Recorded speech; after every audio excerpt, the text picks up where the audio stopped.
I'm gonna hear that down here, but I'm gonna be playing her story. I get game. Cool. Like to make check that.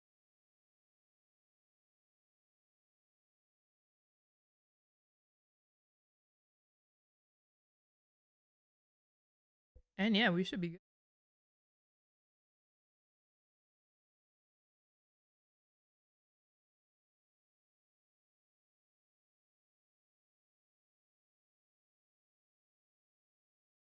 This will be interesting. Kind of a new clicking point. It's only about 2 hours long.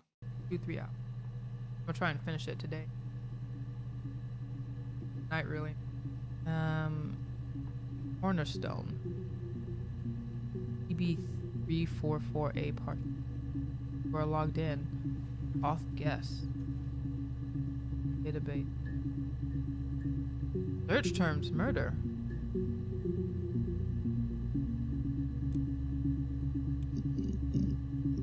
Ooh. Alright, I guess 4 entries found. A corner store clip.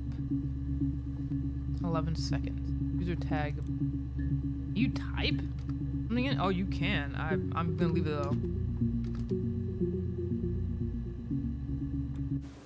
You think it's murder? I mean, clearly it's murder. What can I do to help? Right?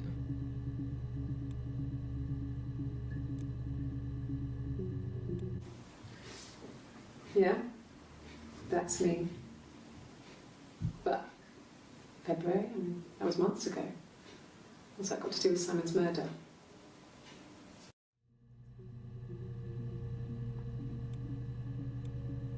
Dang, I'll go a little bit more. I didn't murder Simon. You've got it wrong. You've got the wrong person. Wait, I want to check the dates on all these. Just like no, so 27/6/94.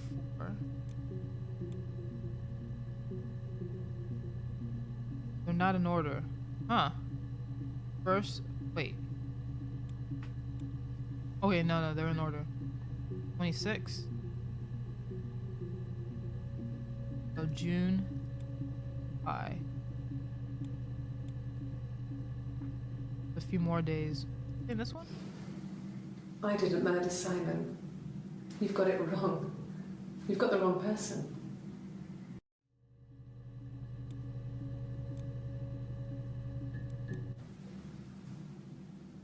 I'd like to speak to a lawyer now.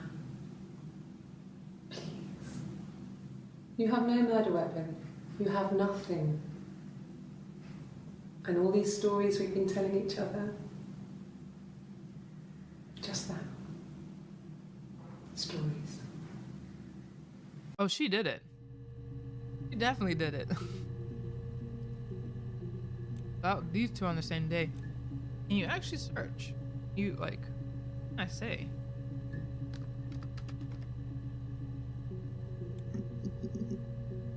Oh.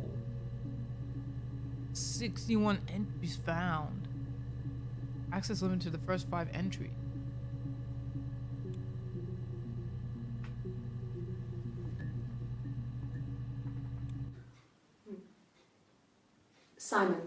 Simon Smith. He works at Ernst Brothers Glass. They do windows, all kinds of glass. Simon does the more special work, mirror making, feature windows, artistic things, really beautiful things.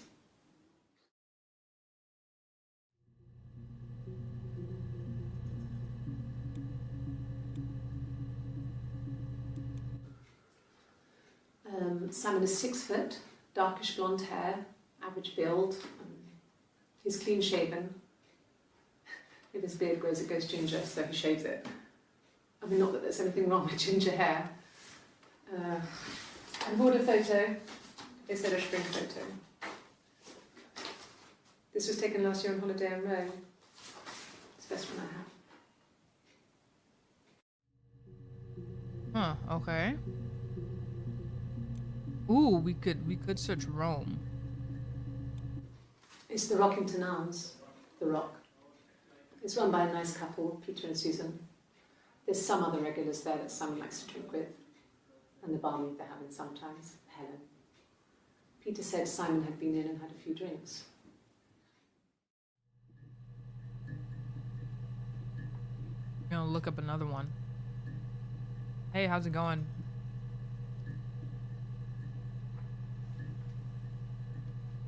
Yeah, my day's been going good. Just trying to check out this game.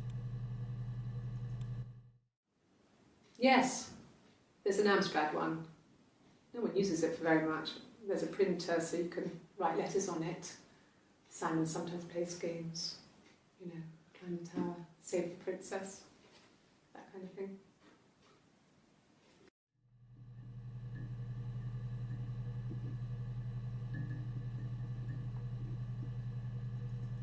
I can see that. I didn't know what was going on. Let's see. Did I again? We're gonna look up Rome though. Yes, there's an Amstrad one. Amstrad. No one uses it for very much. There's a printer so you can write letters on it. Simon sometimes plays games. You know, climb the tower, save the princess, that kind of thing.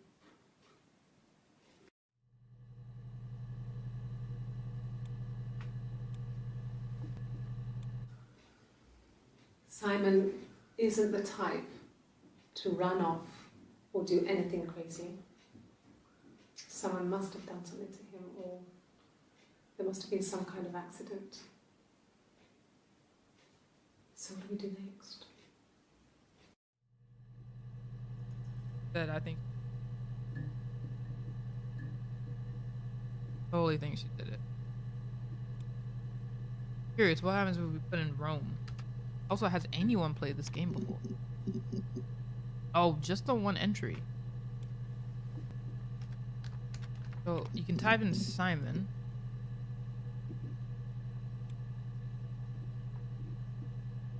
Oh, and it shows it before. Glare filter. Oh, that's kind of cool. But I like the fact that they did all that.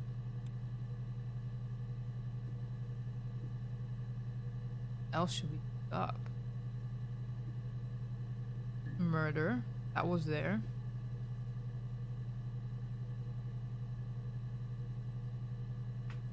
And murder. What else do?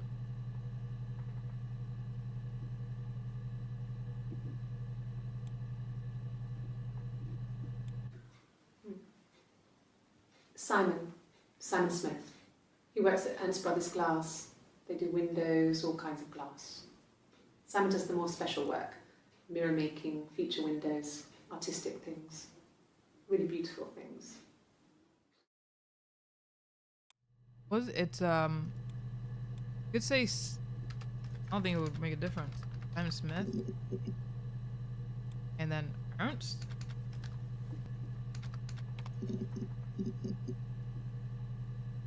Okay.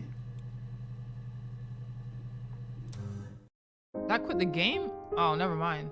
Wait, are you only just in here? I don't. Oh, okay. Introduction to the logic data.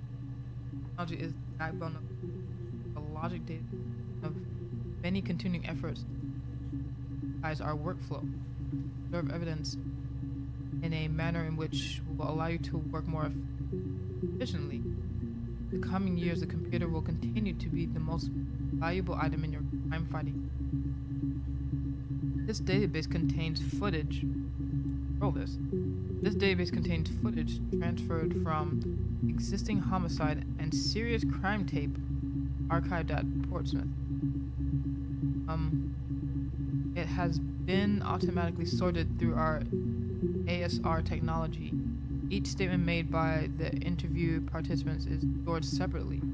They can be tagged for support.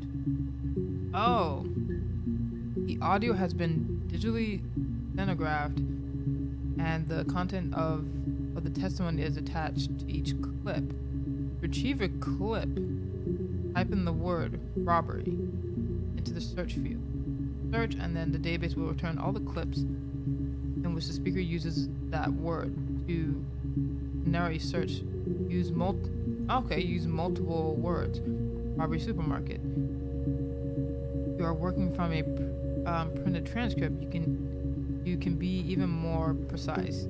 Use inverted commas to search for the exact match against the entire statement. Yes, I was there.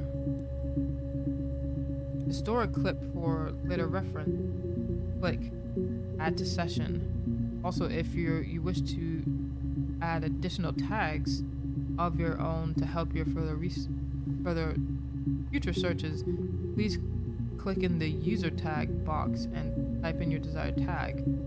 For any further assistance, please contact your department's information technology representative. Police information technology.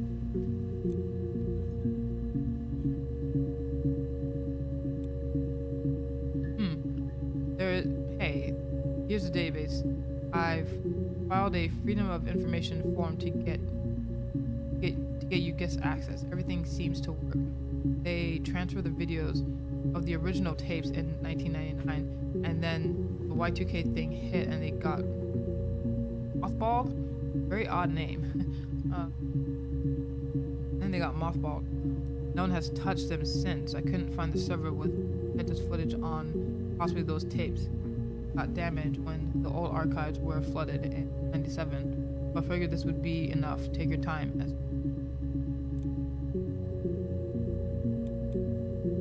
Ooh. Hack info. What's that say?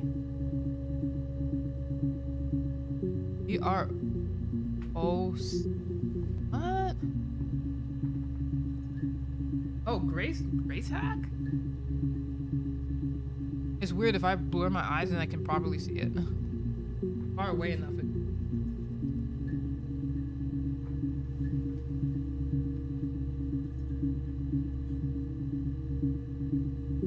Fiberghost.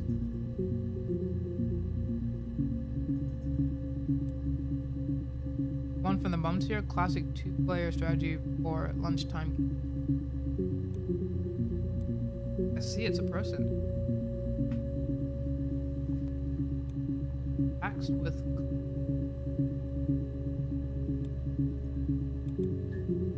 Oh snap!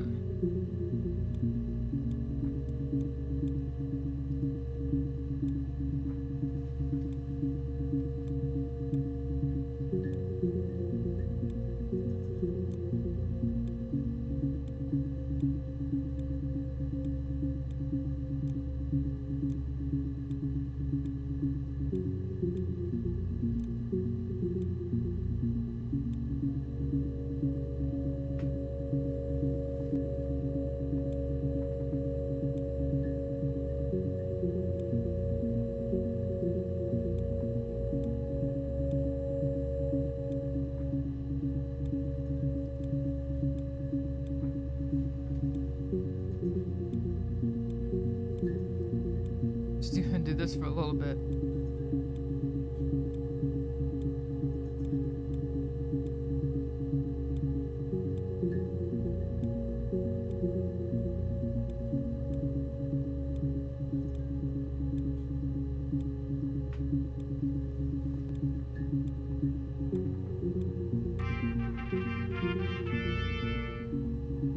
That's interesting. Why? Okay, how is it that people? I guess my bot rigs are the people. I should have just picked up on. All right, let me see this. Simon Smith. He works at Ernst Brothers Glass. They do windows, all kinds of glass. Simon does the more special work, mirror making, feature windows, artistic things, really beautiful things.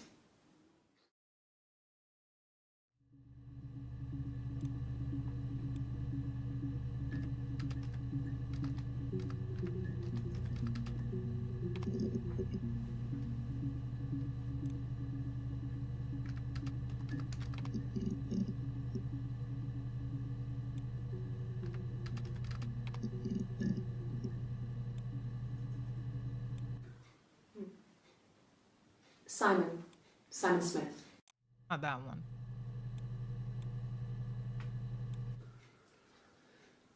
Simon is 6 foot, darkish blonde hair, average build. He's clean shaven. If his beard grows, it goes ginger, so he shaves it. I mean, not that there's anything wrong with ginger hair.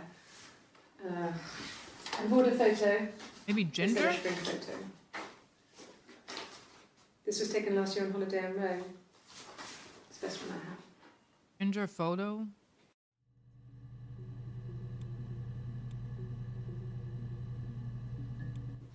It's the Rockington Arms, The Rock. It's run by a nice couple, Peter and Susan. Oh, Peter and There's Susan. some other regulars there that Simon likes to drink with. And the barmaid they're having sometimes, Helen. Peter said Simon had been in and had a few drinks.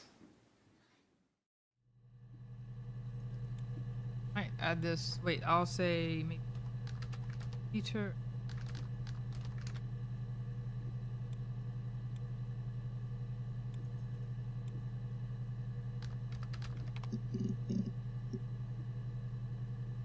Really?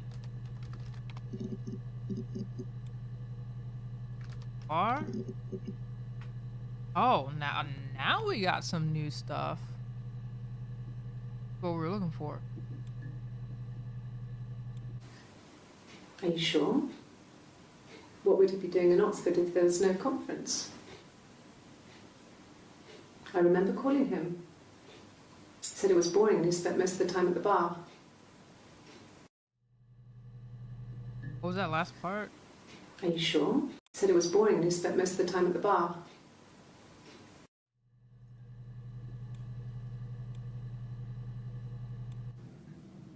So I moved out. Got a small bed sit. Got my tattoo to mark the occasion. I was singing in a bar in the evenings, so I had some money, enough money to cover my rent. And I've been doing something similar ever since. I haven't put down any roots. I don't exist. But what is her name?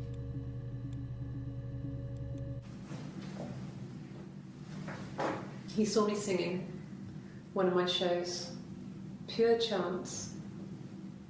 Not sure I remember what he was even doing there. Afterwards, I had a drink at the bar and he came over and we got talking. I knew who he was. Obviously I knew who he was. But he didn't know who I was. He was fascinated by the likeness. He guessed my name from my tattoo. Told me it was a palindrome, like that would impress me. I enjoyed talking to him. It was amazing to be able to sit and interact and talk to him after all this time. He didn't tell me he was married. I'm not sure what he was thinking. He later told me it was like he was dreaming. A waking dream.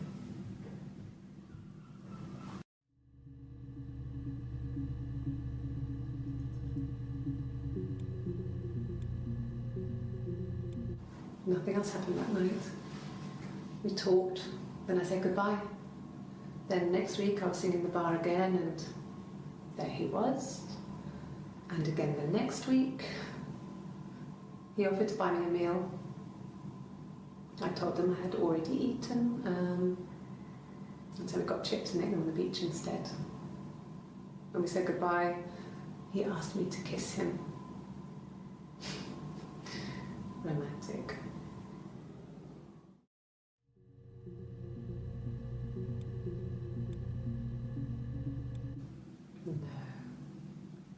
I told her it was one of my boyfriends, someone I had met in the bar. I think she was happy, but I could tell she was thinking, why couldn't it happen to her and Simon? They were the ones with the real life. Why not them? I'm not sure if I got much out of that. Again? Nothing else happened that night. We talked, then I said goodbye. Then next week I was singing the bar again and there he was. And again the next week, He offered to buy me a meal. I told him I had already eaten, and so we got chips and ate them on the beach instead. When we said goodbye, he asked me to kiss him. Romantic.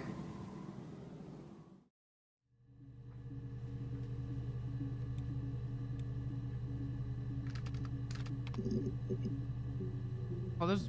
Okay. It's a different person. Is it the different... Wait, is it? No, she just has her hair up. Yes. We'd fight. We fought on the beach once, and I held Eve's head underwater. Eve, okay. There was no one else around. It was at the far end of the beach, and I held her head under, and I kept it out. And for a moment, I just wanted to kill her and watch her drown. But that was it. It was just a moment. We made up afterwards. It was a love-hate relationship. I could say tie this one with... Oh, add this.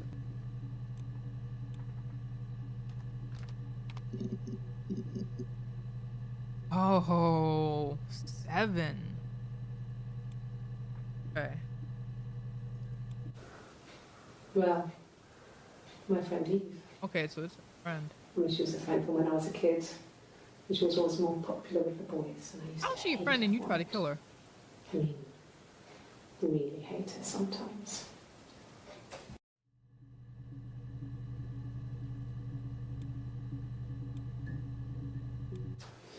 A police station. Yeah. When I was young, we ran away on my birthday. Bob Dylan was playing in London, and we thought we could break into his tour bus and have him take us with him. The taxi driver we paid to drop us off, I mean, we'd saved money, pinched a bit here and there to pay for the fare. He was suspicious because we were so young, so he told the police. So they came and picked us up and took me back to Portsmouth. My mum picked me up from the station. But I blamed everything on my friend Eve. So my parents let me off. Look, is this the one where she said she... One where she said she drowned her? Well, my friend Eve. I mean, she was a friend from when I was a kid.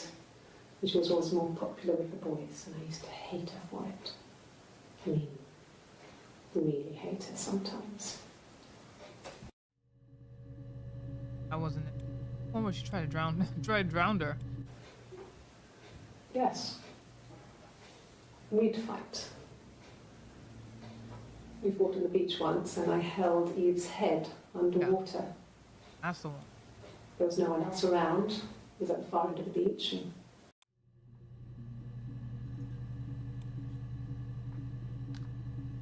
Eve.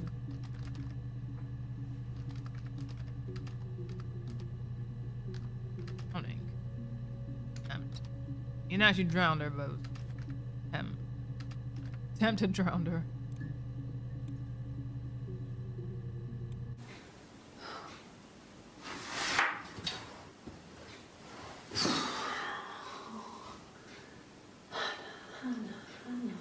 Hannah?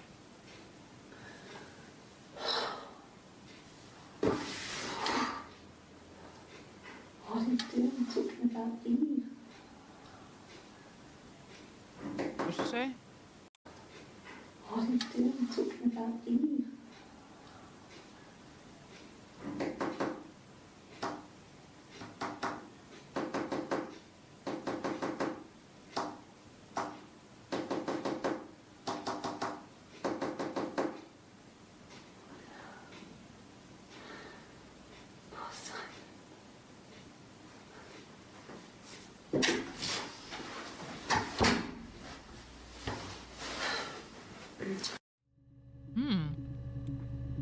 That didn't give me too much info. My mother called me Eve.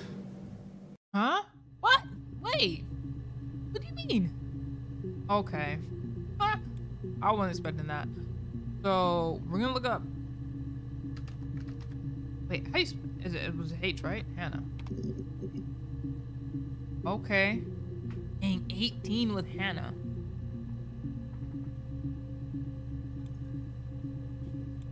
My name is Hannah. Hannah. Hannah. It reads the same backwards as forwards. It doesn't work if you mirror it though, it's not quite symmetrical, but well, I mean, you get the idea. Sorry.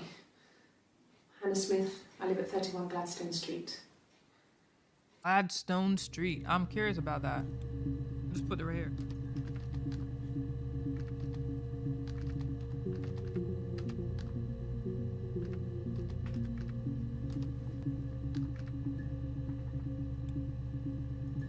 Got her name.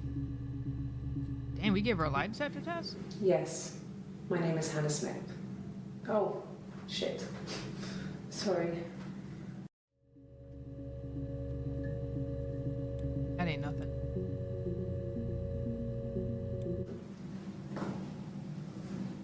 Across the road, where my parents first lived there, was a midwife called Florence. When Hannah was born, I was born at the same time. The midwife was there to help. I'd been throttled by the cord, probably wrapped around my neck by Hannah. The midwife told my mother I was dead. But I wasn't. She wrote all this stuff in a diary. Amazing what people will admit to on paper.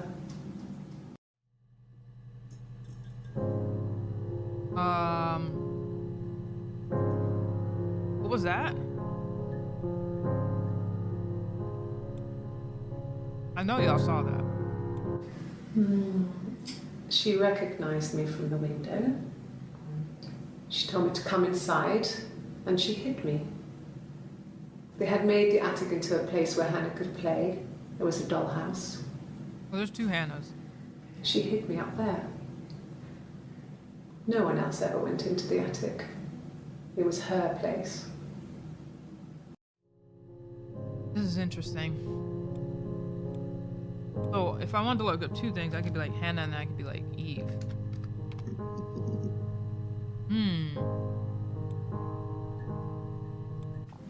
Mum and Dad had never had any reason to notice. They were always busy. If Hannah was eating a lot, they didn't mind. She didn't put on any weight. That girl has a healthy appetite. If they heard us talking in the attic, they just thought it was Hannah playing one of her games, and that Eve was our imaginary friend. Once, she was already up and dressed and ready to go to school, and I snuck down for a piss. Mum saw me in my underwear, she went mad.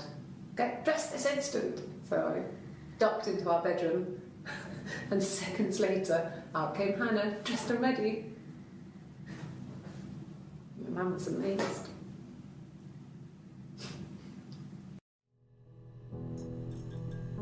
Why is face? Okay, this is really interesting. Maybe wife? That help us? Well, there's a new one. Florence raised me in her home. I never left it. Florence, She kept me out of sight. Florence. It wasn't odd for people to see a midwife with a baby, carrying in supplies, washing nappies, that sort of thing. I never knew any different. I grew up looking out of my window and seeing her across the road. I thought it was like a reflection in the mirror. She was me. Okay. Maybe... I spelled that right? Yeah. Okay. Oh wow, okay, I definitely have like much newer videos.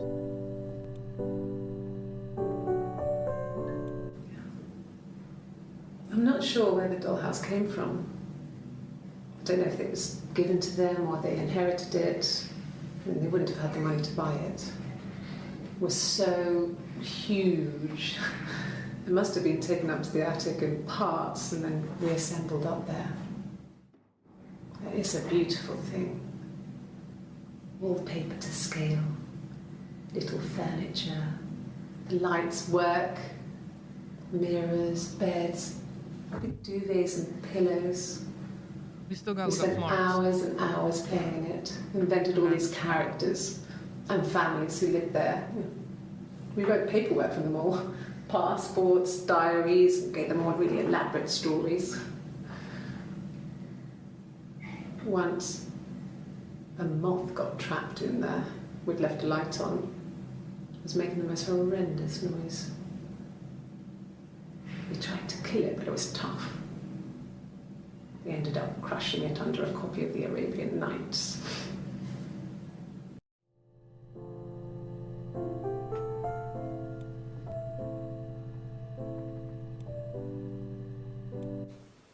Could the hairs have come from somewhere else? I mean, could they... We have a lot of dolls in the attic. Hey, There's a hairs. Rapunzel doll with long blonde hair. Could they have come from there?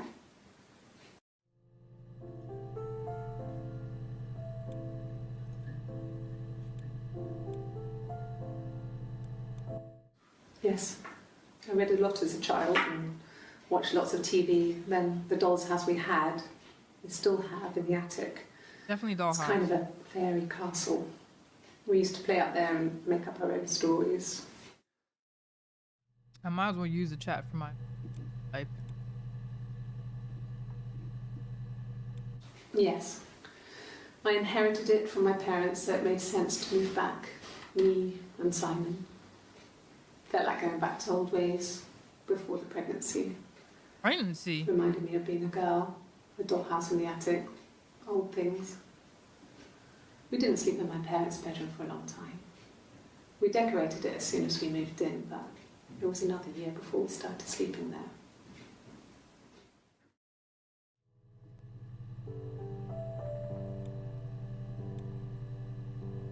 Okay, maybe good north.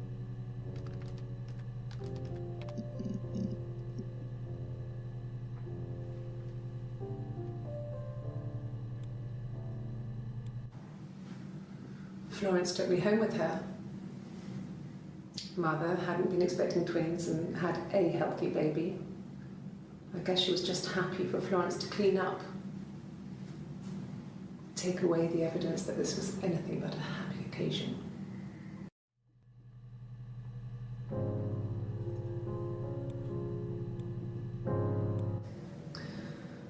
Florence was a warm, kind person. But she was broken, I guess. When I found her diary, I also found a biscuit tin with other stuff in it. Diary. Older papers, letters, that kind of thing. Her story wasn't there. I never really spoke to her about it. I was far too young to really understand, I guess. I just put it together later, once I was older. She had loved children, planned to have a large family, but her husband died in the war. Mm. That's back when you married for life. She never felt like she could marry again. And war. Isn't that strange? She was a widow from her 20s. Oh, and a widow. But, I mean, I guess it was different then. There's so much you can actually married look up. for life, and she felt she could never marry again. I guess it was harder, a war widow. One of the dead. I don't know, maybe there was more to it than that. I don't really know.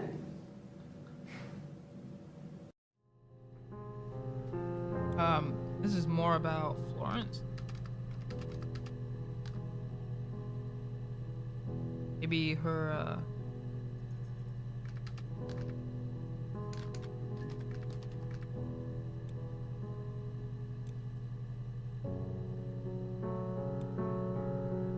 I also was gonna look up a dollhouse.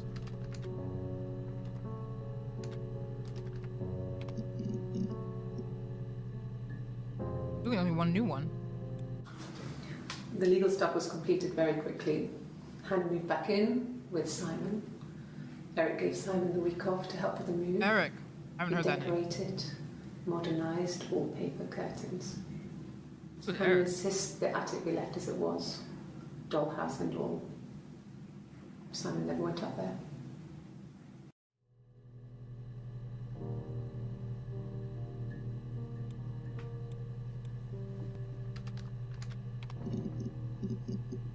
Oh snap. He was wearing a shirt, with a blue turtleneck shirt and jeans. He has a watch. It's a really nice one. That was a gift from his boss, Eric. He had his coat, a long grey duffel coat, like Paddington Bear. He would have taken that with him. It's not in the house.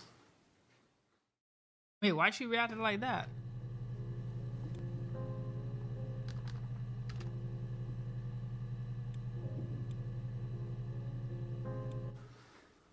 So, Yeah, actually, let's it put was coat. Friday evening. We had an argument. He left. On Saturday, he didn't come back. I waited all day. He was supposed to go help Eric out with something on the Saturday afternoon. They had a job. Saturday afternoon. He didn't show. So Eric was ringing on the phone. I checked at the Rock, that's our local. They said they'd seen him on the Friday night, but not since. He still wasn't back this morning. It just isn't like him at all. Still not back by dinner time. It's getting dark again. So I decided to come and see you. His parents haven't heard anything either.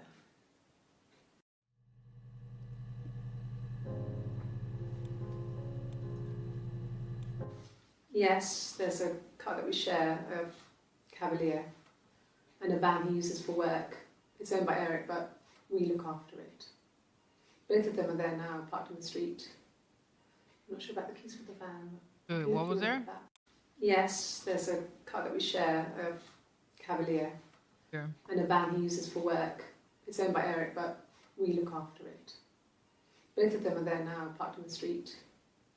I'm not sure about the keys for the van. I can look for you when I get back. Alright, I'm gonna put Eric car and add that to Yes, that would be in his wallet. It's a Visa, a silver one. He doesn't like to spend money he doesn't have, so he usually pays with cash, but Eric convinced him to get one. Okay, Eric is looking a little sus now.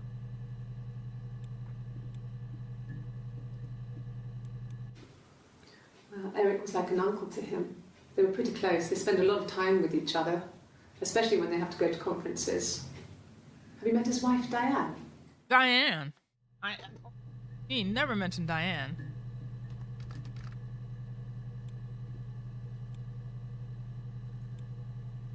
Okay, let me do Eric. There's actually so much I can look up. Dang! We couldn't afford our own place. Simon dropped out of school, went full-time at the Glaziers. That was Eric's generosity. We moved in with his mum and dad. They had a spare room for us and the baby, if it came.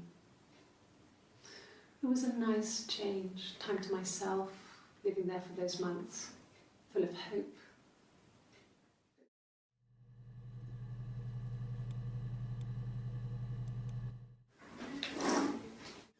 Yeah, that's Simon's watch. It was a gift from Eric. He got it this year. It was a wedding anniversary gift. Steel. It would have been Diane who chose it. She has really nice taste. That time, you must eliminate me. I was in Glasgow then. What you doing in Glasgow? Okay. I parked up on the street. It was busy, so I had to park down the end of the road. Walked up, knocked on the door, no answer. I took my keys out of my bag and unlocked the door. The main lock was unlocked. You can tell because the key doesn't turn when you try to turn it to the left. I walked in. Simon's coat wasn't on the peg. I couldn't see his shoes in the shoe rack. I shouted out. I walked straight into the kitchen because he usually sits in there to have a cup of tea and read his paper, but he wasn't there. I touched the kettle. It was cold. I looked quickly in the living room. Nothing. So I walked upstairs to the bedroom and he wasn't there. I didn't search for him because it was pretty clear he wasn't there. I had a shower. The phone rang whilst I was in the shower. I didn't answer it. I think it was Eric. Then I was just exhausted. So I lay down on the bed and I fell asleep, though I didn't mean to.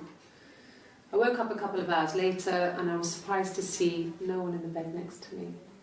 And then I remembered where I was and what had happened. That's when Eric called again. This time I spoke to him. Then I called Doug and Eleanor. Oh! And then I decided to come and see you. That enough? Who is Doug? Wait, hold up. I spell Eleanor L. Please do it. Okay. Then I was just exhausted. So I lay down on the bed and I fell asleep, though I didn't mean to. I woke up a couple of hours later and I was surprised to see no one in the bed next to me. And then I remembered where I was and what had happened. That's when Eric called again. This time I spoke to him. Then I called Doug and Eleanor. And then I decided to come and see you. E-A-O-R.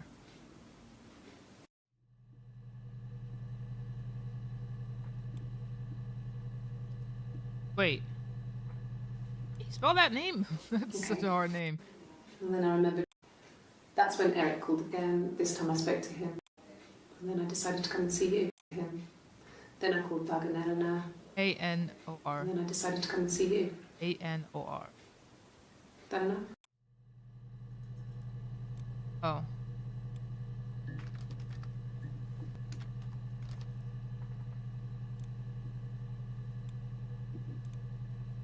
There's so much you can look Not up. really. He would go to the pub. He had his drinking buddies there, but no one ever really came back to the house. Sometimes Eric, his boss, and his wife would come over for dinner. That would be us returning the favour. Diana's a really good cook, into her trendy ingredients. And the last time Simon cooked something off MasterChef, he got the recipe off Ceefax, and I did my Lloyd Grossman bit, commenting from the sidelines. I had to find fennel from the supermarket. Have you ever eaten fennel?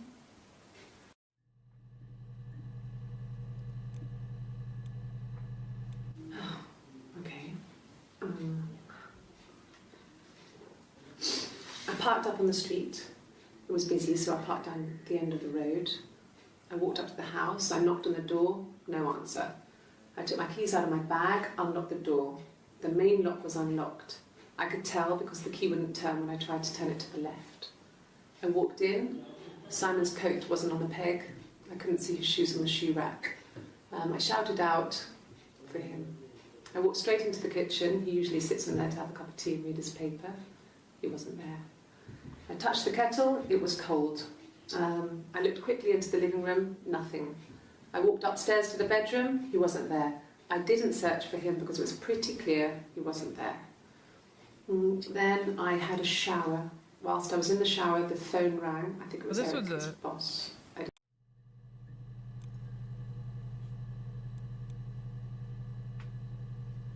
Maybe. Well, there's a few things. Oh, there's a new one. Simon and Eric arguing? No, I can't imagine they'd be arguing. And they get on so well. Unless it was something to do with work. Maybe Simon was being too much of a perfectionist. But I don't know. You should ask Diane.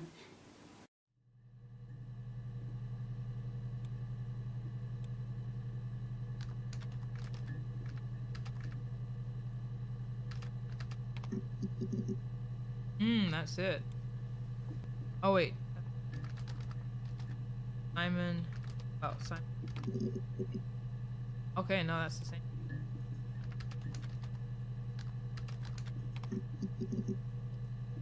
Huh, okay.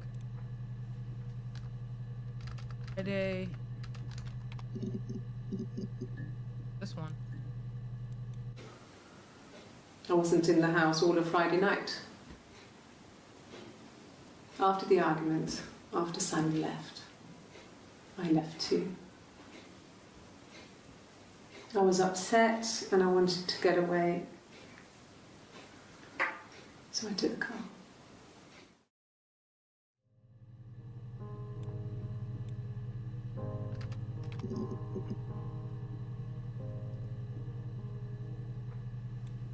Can you spell that car's name? If I put it down somewhere.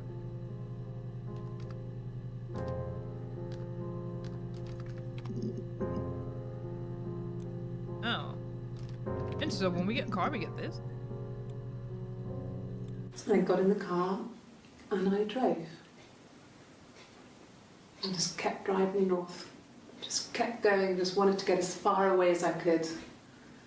When I finally stopped, I was all the way up in Glasgow. I was so tired. I just had to sleep. Put Glasgow.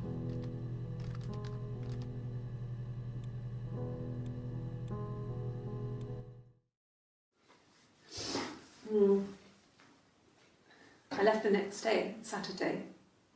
I slept for a few hours in the car. And when I woke up, I came straight back. Simon wasn't returning my calls and I wanted to try and make up. I got back to the house and Simon wasn't there. And I... Excuse me. Is there a bin?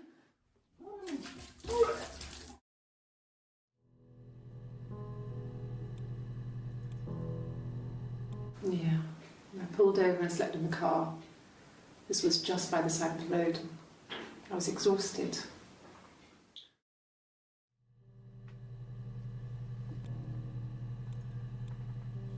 Our Friday? Our Saturday?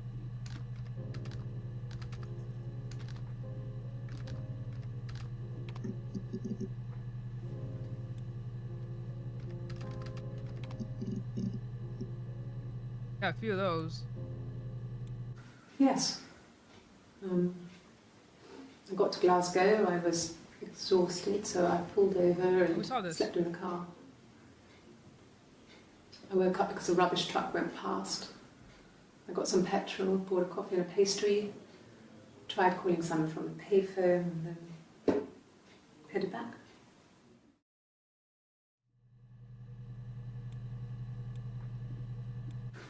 No, I don't think so. Glasgow was deserted that early in the morning.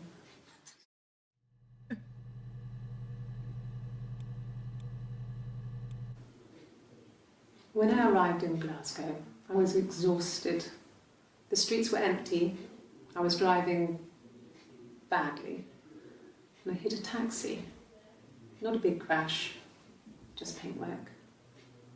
The guy was so pissed off because I didn't have a driving license on me. But when I told him I was pregnant, he made sure I got to the hospital so they could check me out. It was fine. The hospital must have details when I was looked at. There's a scratch on the car. Okay.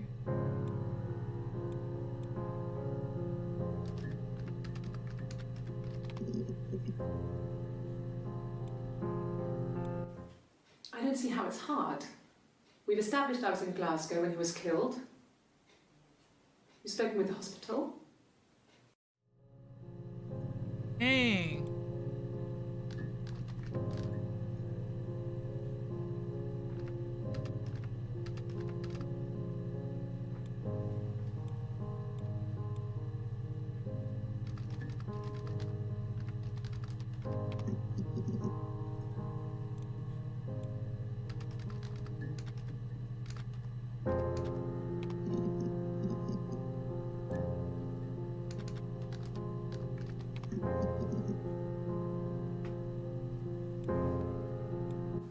was late, early Saturday morning.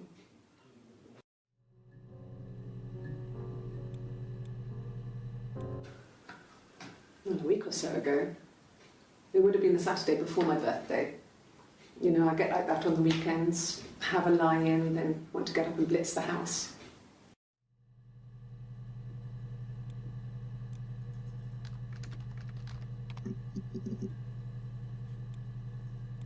No, not drugs. I mean, he drinks, but never very much. He goes to the pub and has one or two. Sometimes we go together. He drinks wine with food, but no, he doesn't have any kind of drinking problem.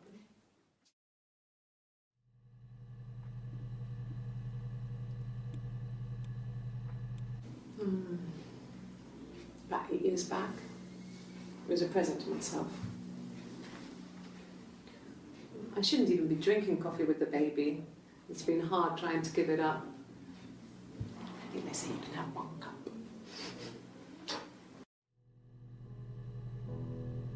So, also look up.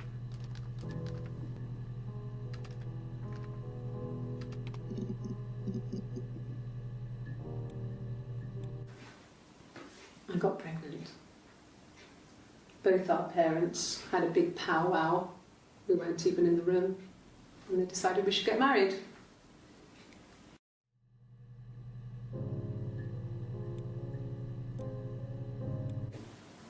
Yes, I'm fine. I won't be sick again. This happens some days. I'm pregnant. It's morning sickness. Who she got pregnant by? No. Well, yes. You found out on my birthday. I told him I was pregnant.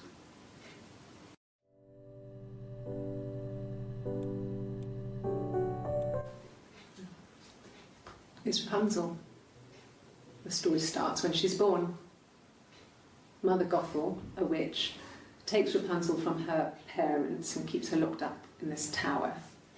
Rapunzel gets pregnant by the prince, and Mother Gothel is furious, so she cuts off her hair and throws it. Actually, her hair's already short here, so that's already happened. So she throws her into the wilderness, and Rapunzel is reunited with the prince, who's blind. But she kills him with her tears, and so it's a happy ending. Is that too much?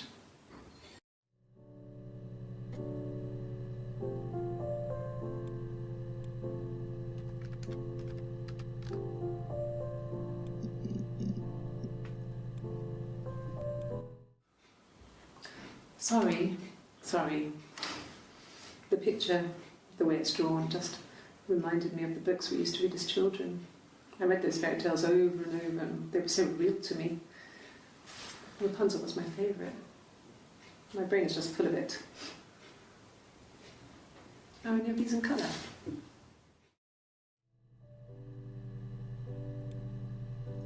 Past 5. Did I pass? Sorry, I messed it up with all that Rapunzel stuff. Do you need me to do that card again?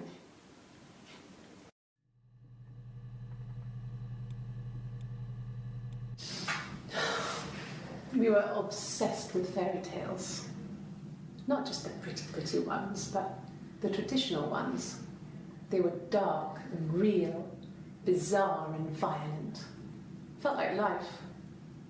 We had this huge old book that I think Mum must have bought from a library sale. The illustrations had thin tracing paper over them to protect them.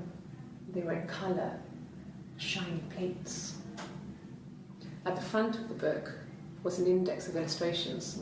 We read that more than the actual stories. We'd read aloud the captions and flip between the pictures. There was something intimate about peeling back the tracing paper, undressing the pictures. Rapunzel's hair is cut. The eagle plucks out his heart. The princess pricks her finger.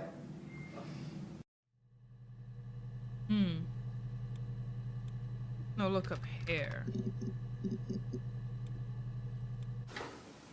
What kind of hairs? That's it?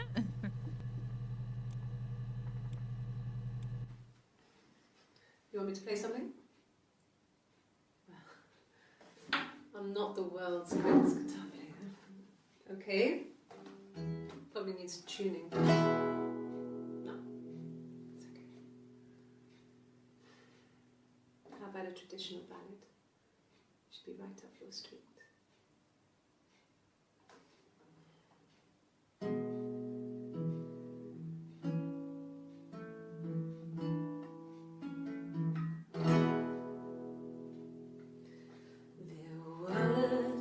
Sisters came walking by the sea. Oh, the wind and the rain. The eldest one pushed the other one in. Oh, the dreadful wind and rain. See, they both had a love for the captain's son. Oh, the wind and the rain, but he only cared for the youngest one. Oh, the dreadful wind and rain. Oh, the eldest envied her sister fair. Oh, the wind and the rain, with a pretty little face and her long blonde hair. Oh, the dreadful wind and rain. So she pushed her in and held her down. Oh, the wind and the rain watched her as she slowly drowned. Oh, the dreadful wind and rain. Oh, she floated up and she floated down. Oh, the wind and the rain floated till a ship came by. Oh, the dreadful wind and rain. Out comes the captain's son. Oh, the wind and the rain. Father dear, here swims and swan. Oh, the dreadful wind and rain. And then it gets really weird, so I think that's a good place to stop.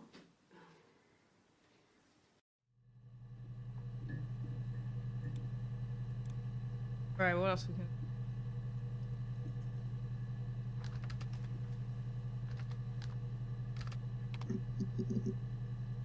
One. Hannah had a miscarriage. This was late in the pregnancy and it left her infertile. Felt like the universe had corrected its course. We were aligned again. But Hannah and Simon were still living with his parents. They were married.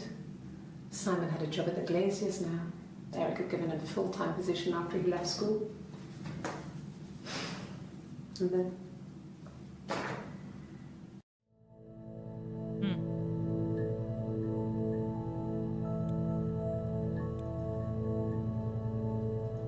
Baby? Quite a few. We spent the wedding night in a hotel in Brighton.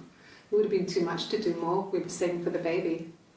It was wonderful to be in a hotel, away from home, just alone together. Since then, we've always tried to get away for our holiday.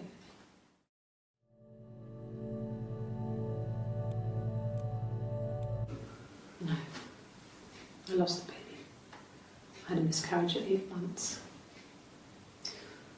We carried on living at Simon's parents until, well, it was only a few months after.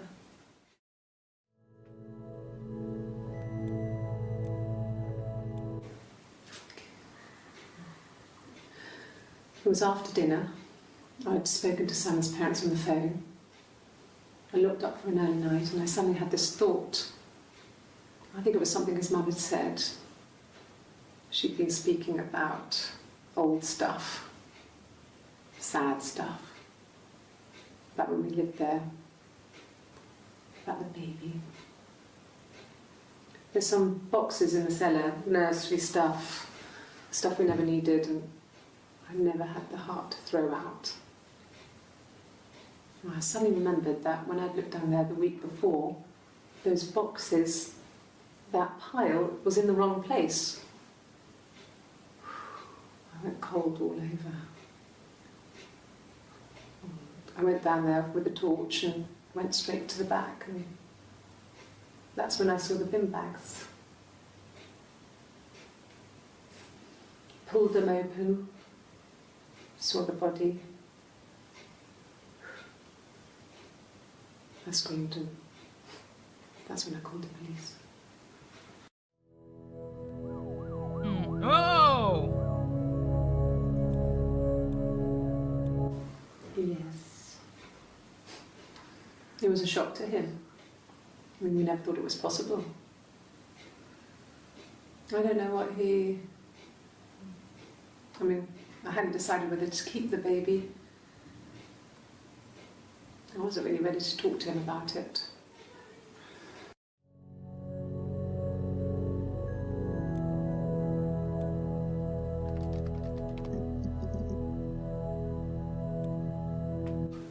When will the police let me back in the house? And they let me take a bag of clothes with me, but...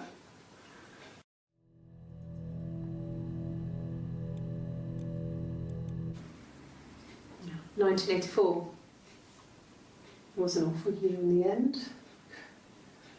We were living at Doug and Eleanor's. I lost the baby at the end of spring, and my parents died in the summer.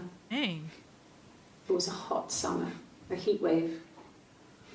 So when they discovered the bodies, it was just awful. Bodies? Because of the circumstances, them dying together like that, they brought in a lot of police. What? A forensic entomologist. I had to look that up.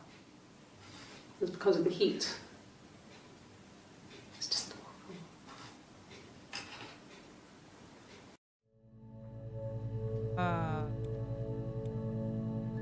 Okay, wait, what? Which one was that one? That one? A police station. So they came and picked us up and took me back. 1984. Yeah.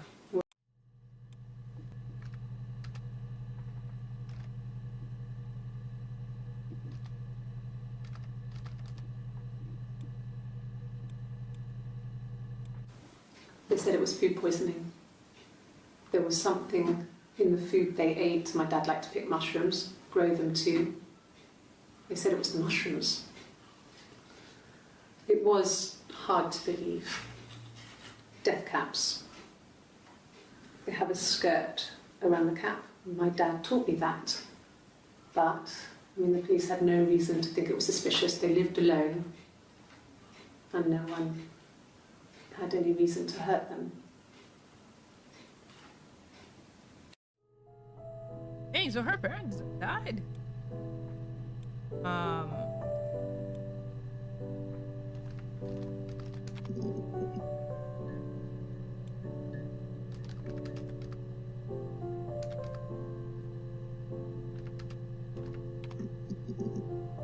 Wait, police and maybe...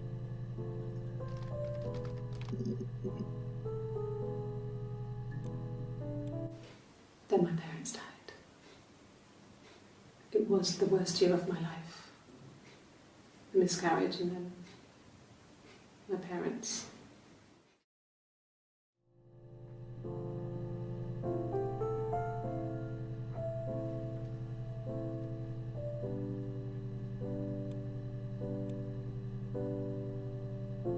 You put in a... Oh yeah, I guess it was.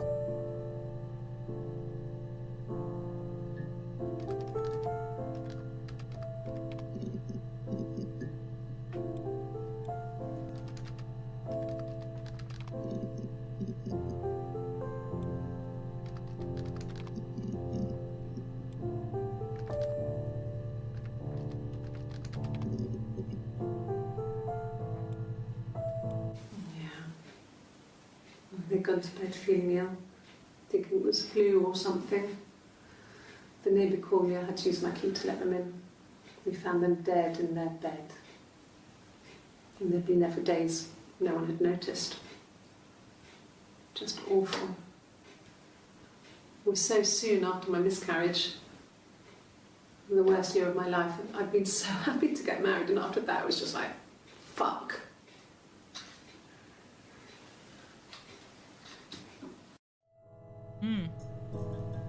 Okay, what's up with that?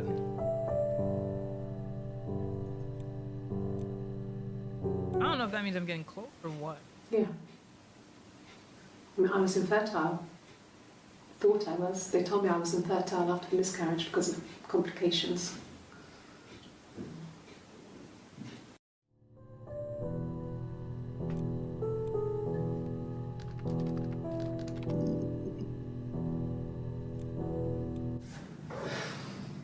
I think it was that time, the first time at the house, in his bed, that I got pregnant. Amazing, right? This fucking magic sperm. And they say lightning doesn't strike twice. I didn't tell him. I missed 3 periods. I had pretty irregular periods anyway, but 3. I had always thought we were infertile. Both of us. I didn't tell him. Just waited. Hannah and I were meeting for our birthday, and I told her because I thought she would be happy for us both. I think she was. Whoa. Wait, first key.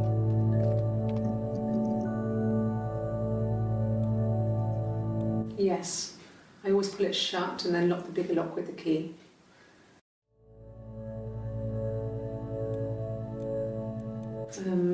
No, I don't think it was. I turned the key, but it was already unlocked.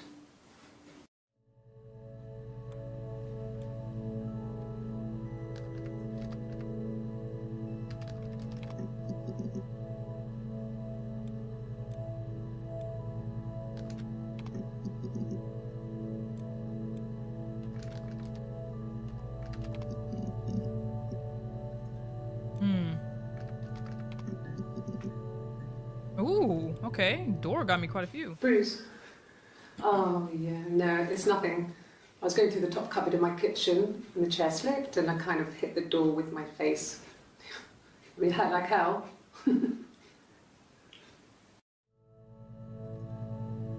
Not for bruise.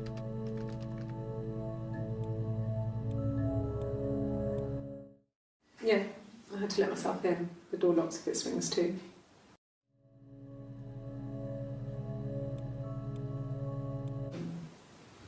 No, they were shut. Most of the windows are really hard to open anyway. They're stifling in summer. They were painted over by my dad. Could have left a door open accidentally. Or there's a cat flap in the back door. Cat flap.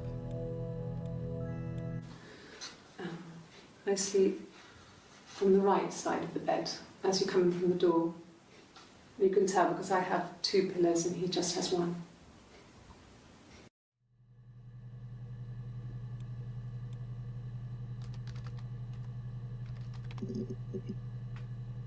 Dang, that actually gave me 2. No cat. My parents had a cat before they died called Domino. It was this little black thing with white dots. And we never did anything about the cat flap, but if you were thin, you could maybe squeeze through it.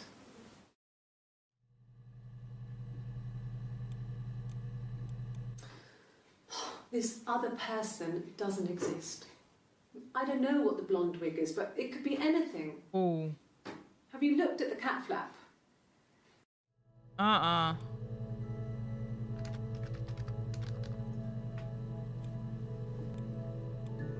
What was I gonna look at before that?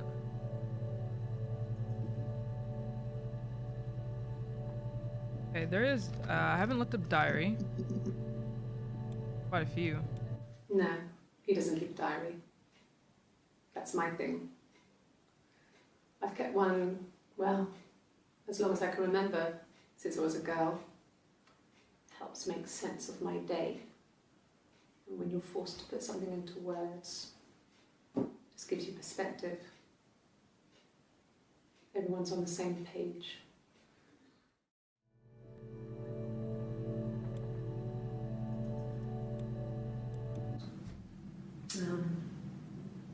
When I was 8, Mother died. She slipped down the stairs. It was an accident. I had read a diary at that point and I knew she wasn't my real mother. So I burned the diary that day and I left. Walked out and across the street.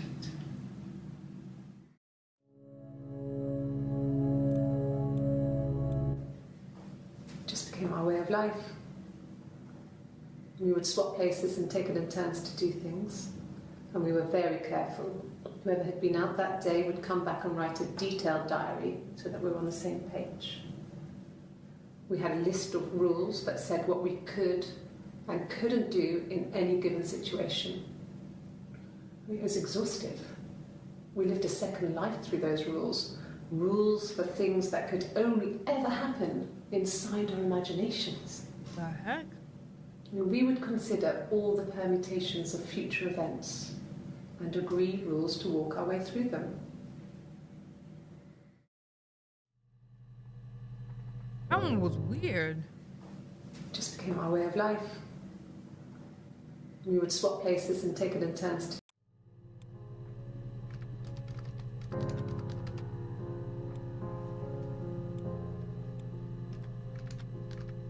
Oh, wait.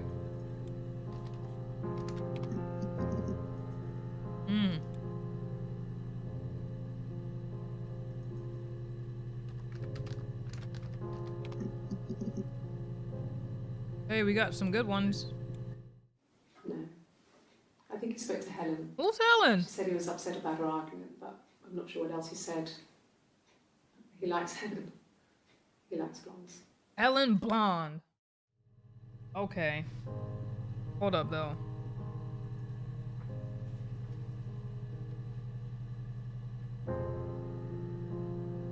Oh, Blonde got an E on it. Yeah, we're putting that one down.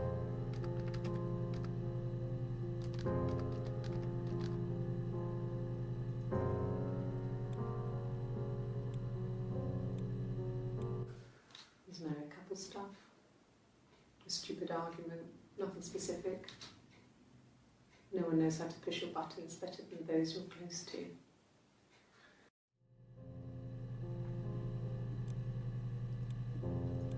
No. I mean, yes, we have arguments, but he never runs off. He always comes back. We make up. It's always that way.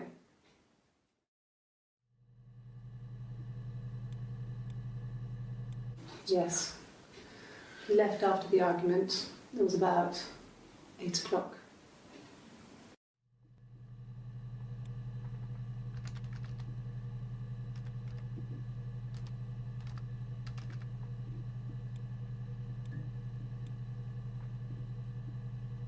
Arguments maybe.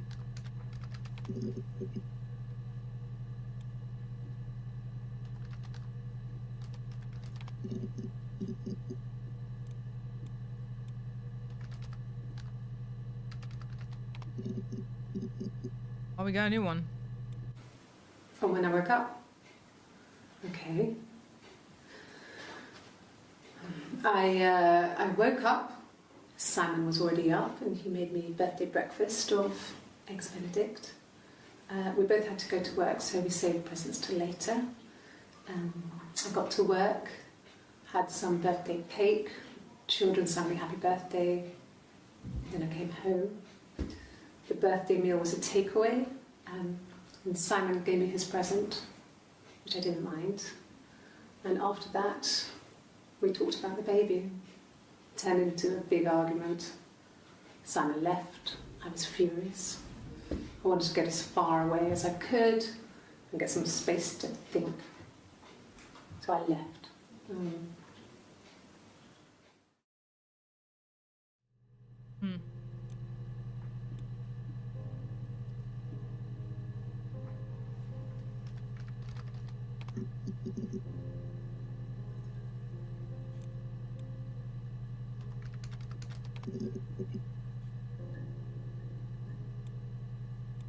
Really?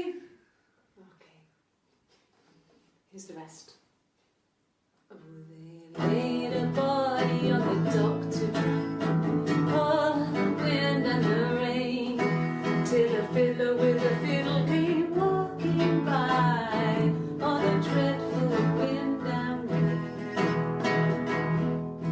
And he made a fiddle bow of her long hair. Oh, the wind and the rain. Yes, he made a fiddle bow of her long blonde hair. Oh, the dreadful wind and rain. And he made fiddle pegs of her finger bows. Oh, the wind and the rain. Yes, he made fiddle pegs from her finger bows. Oh, the dreadful wind and rain. And he made a fiddle out of her breastbone. Oh, the wind and rain. The sound could pierce a heart of stone. Oh, the dreadful wind and rain. But the only tune that the fiddle could play was, oh, the wind and the rain. Yes, the only tune that the fiddle could play was, oh, the dreadful wind and rain.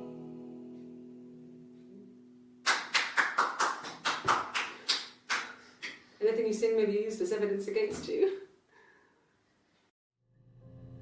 Crazy.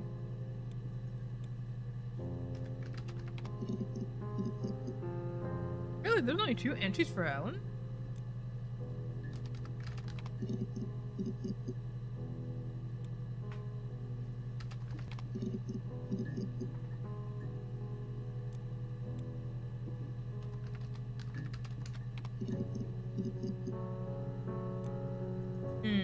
What else? What else can we type in? What else did I say?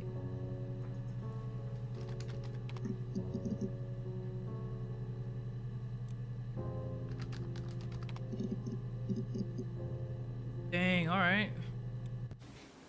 I haven't been into work. I guess I've just been waiting, waiting to hear from you, hear from my husband.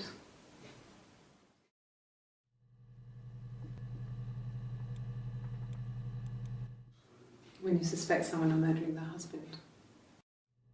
Huh? Say again. When you suspect someone of murdering their husband.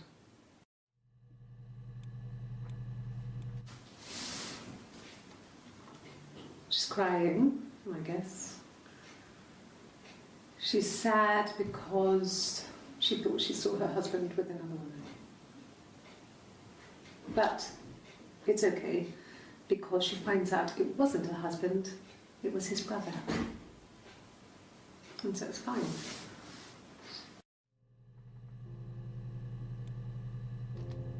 Maybe brother.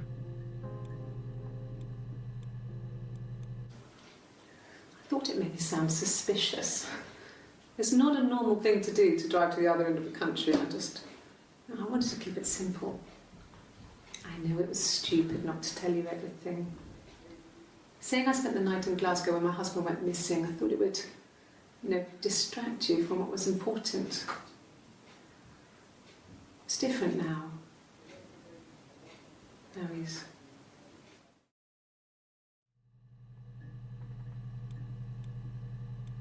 It was supposed to be a secret. Just because Simon is dead doesn't mean I have to give up all his secrets.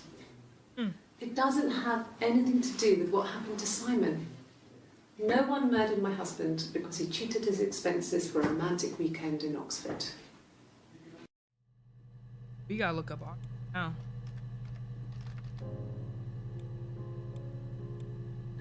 What kind of secrets y'all got? I hoover, I dust every week. Maybe less. I once asked Eleanor how often I should dust, and she said, if people ask, tell them you do it once a week, but every few weeks is okay. I think she was just trying to make me feel better. I mean, when I was there, she was hoovering every day. Ran an ordered house. You know how that generation is, putting on a brave front. She has secret stashes of cigarettes. Doug doesn't even know she smokes. Doug? When I was there, I saw her. When I looked up Doug. She has these sort of porcelain vases, ornamental, next to the Reader's Digest books. Cigarettes inside. And she still has them. I mean, last time I was there, I looked in a vase. There was a fresh pack. I mean, all those years of marriage, and she still has a secret like that.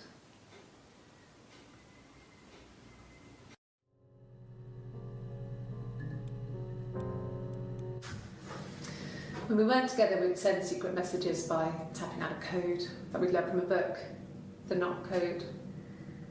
Something prisoners of war would use. We'd tap them out on radiator pipes or the attic floor.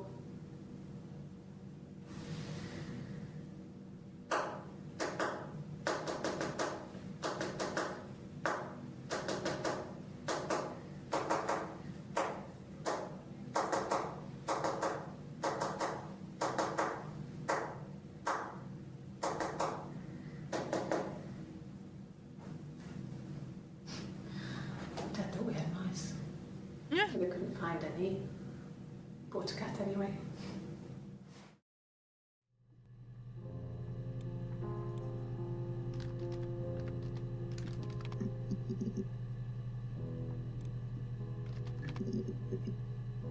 We want to look up Oxford.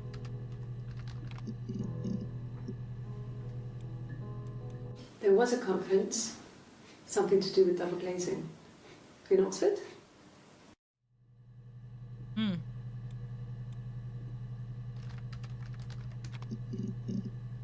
You're like...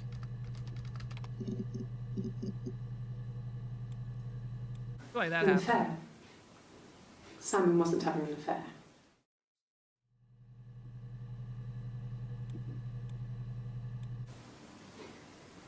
You're reaching here.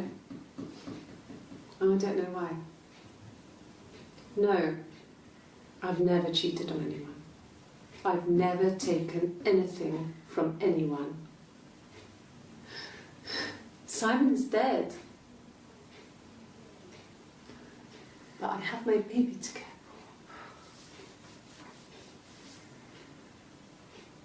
for. Why are you trying to make me sad? Why are you so obsessed with sex and affairs? You cheated on your wife. Is this your thing? Hmm. And what did your wife do? She didn't kill you. You think I killed Simon because he was having an affair? Well, I didn't kill him. I wasn't even there. I was in Glasgow worrying about whether my baby was still growing inside me. I mean, why would I kill Simon? I loved him. Dang.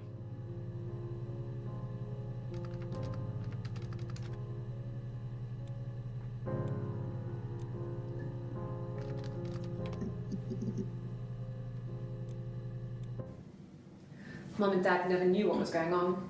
We got so good at it. We were so in sync that we'd use each other to cheat. If one of us had a hangover, the other one would go to school. Whoever was best at a subject would sit the exam. There were lots of differences between us. Some things one is better than the other at.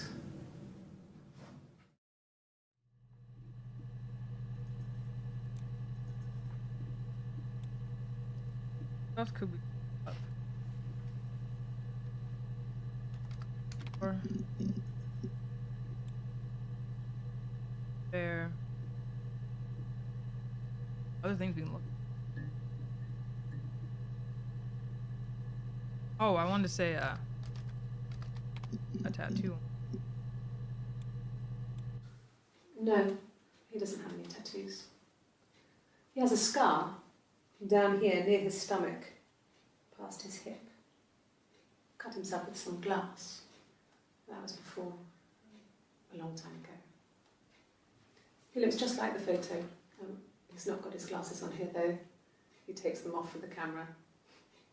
But he needs them to see properly, you know. He has to read a newspaper or a menu in a restaurant. Not book so much, or watching TV. He likes TV.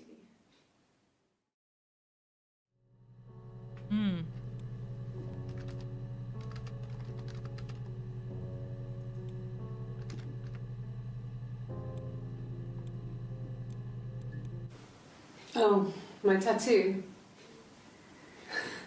I got it to express my individuality. It's an apple and a snake. That does not look like an apple. I thought it was like some kind of teddy bear.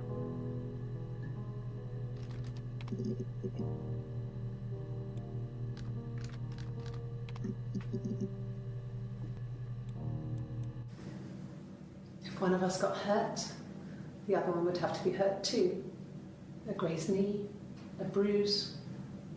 When I lost my tooth first, we had to pull out Hannah's to match. Once, I slept with a boy who was seeing another girl. The girlfriend came up to Hannah the next day and punched her in the face, gave her a huge black eye. That night, she had to do the same to me. But she almost went too far. I couldn't see out of that eye for days. But she snapped a frozen piece up for me from the kitchen. So much of our bodies was synchronised anyway. We started our period on the same day. All our childhood diseases, stomach bugs, nits. Man, they're so weird. What?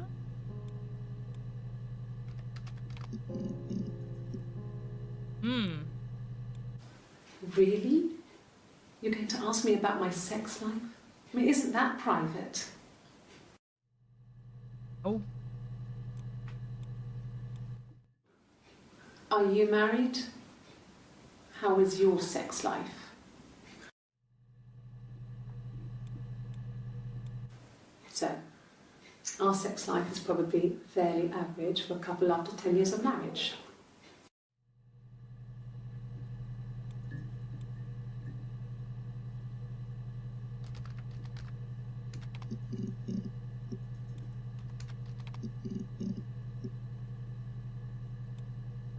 No, you're talking to the wrong person if you think I'm some kind of slut. If you think I'm the kind of person that would have had sex with all those guys.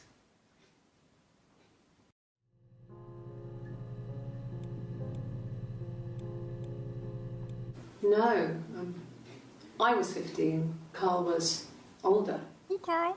17, I think. I was really into him, regardless of how he actually behaved.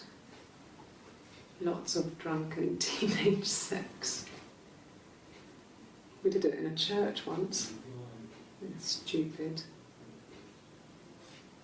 So he got tired of us and we split up after about 6 months. It was sad, but those early experiences, they help you realise who's really important to you, you know?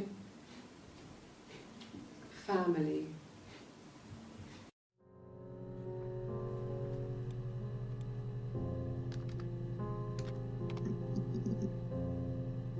Why does he come up so often? Was he my first? No need to be so coy. No, he wasn't my first. That would have been Carl. He was a local boy in a band. He was a bit of a shit. But he was sexy. We were 15.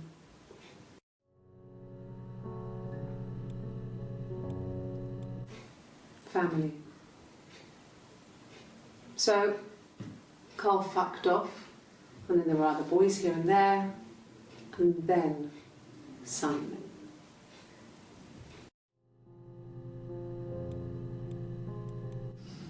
Differences? She's a better driver than me. She passed the test for us. I tried to take it and nearly crashed the car. Learned that you can't rely on confidence to get you through everything. She is the shy one. She was especially shy around boys. If Hannah liked a boy, I would have to pursue him. It was that way with Carl. Hannah met him first. She had such a crush. I let him take my virginity after a night that his band had played at. It got difficult. When I was with Carl, we would have sex, but Hannah couldn't let him see she was a virgin. She had lots of excuses. After a while, we decided that I should take Hannah's virginity. Huh? It's not that different to a bruise, pulling a tooth, a graze. We used a hairbrush. After that, we took it in turns, though. I was always the one who seduced the boys. Until Simon.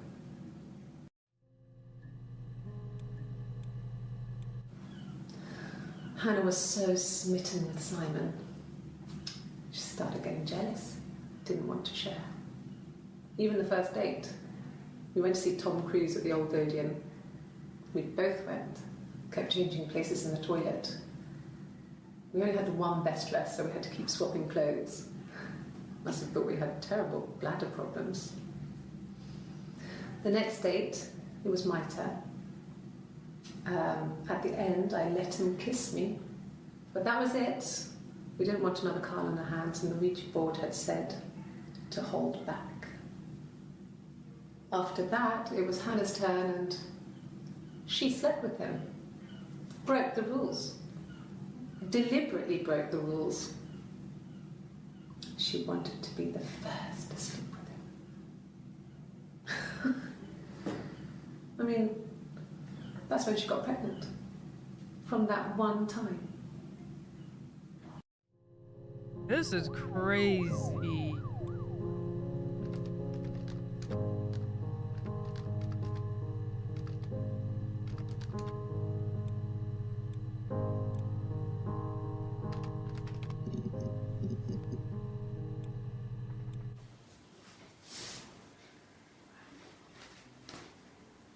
Okay, she's being chased. They're trying to catch her because she did something bad. I guess she broke the rules. Or maybe they think she did something bad. Maybe it wasn't her fault. She looks scared, not guilty. Maybe it was mistaken identity. Did they catch her there? I don't know.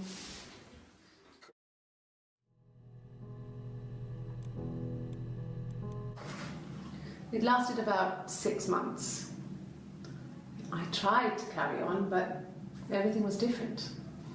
Hannah insisted I not pretend to be her around Simon, let alone sleep with him. We didn't share him like the others. The rules had changed. Me living in the attic had become weird in a way it hadn't been before.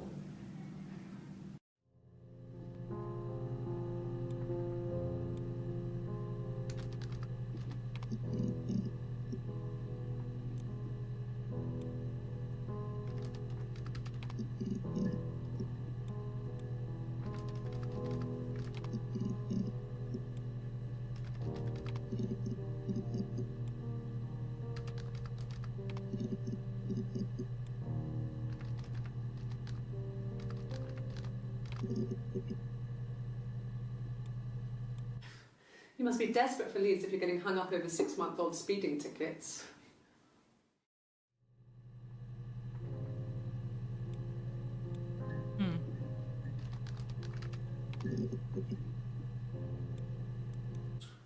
He has a wallet, a huge, silly thing, leather, real leather, I think. He packs it full of stuff, business cards, receipts, lottery tickets. He always carries it in his back pocket. I think that's why he's got a bad back. He sets the discs. I haven't seen it, so he must have it on him. He always takes it out of his back pocket before, when he comes in, if he's in the house.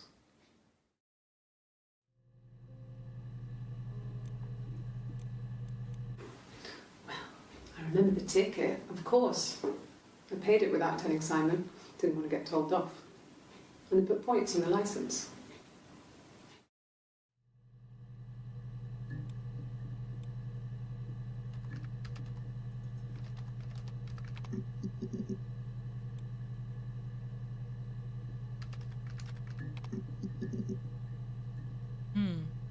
Isn't there others?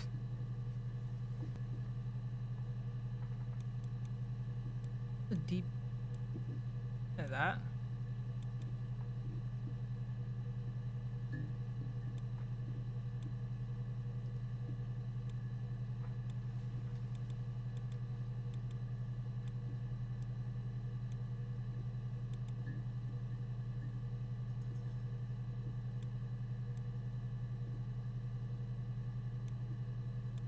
Okay, what else can we put?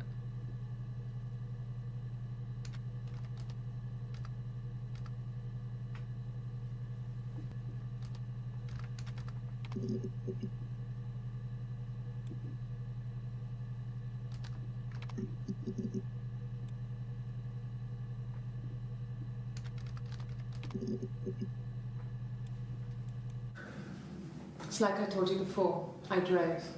I took the car and drove. I don't have my own car, but I have a spare set of keys. I just drove north. I wanted to think, put some space between me and them. Everything I told you before is true. I stopped at Glasgow. I was tired, exhausted. I pulled out and I hit a car. My car was okay, but I was worried about the baby, so I went to A&E to get the okay. Everything was fine. Slept in the car. When I woke, I tried to call Hannah from a payphone. She wasn't answering. And then I decided to drive back. I had decided that she was more important to me than Simon.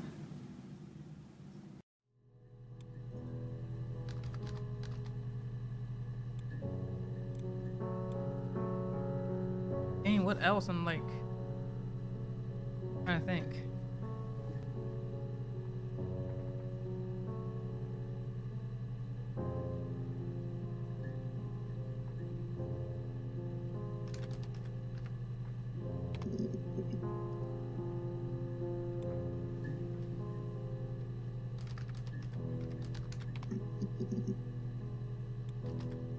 Hey, how did he die?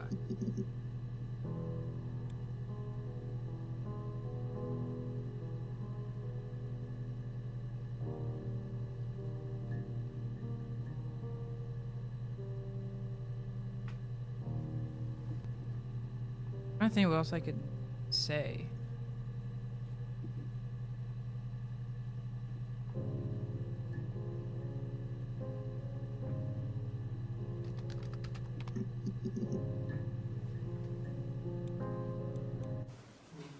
Diane is really nice. She helps out with the glaziers, organises the Christmas party, that sort of thing. They have 2 kids, really sweet kids. She used to look out for me when I worked there. Their birthday night.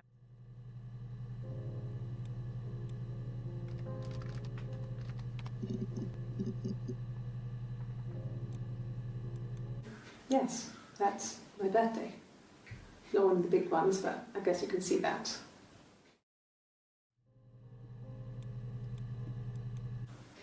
It was my birthday, like you said. We were going to have a meal at home. We had our meal. He gave me his present. I guess I didn't like the present.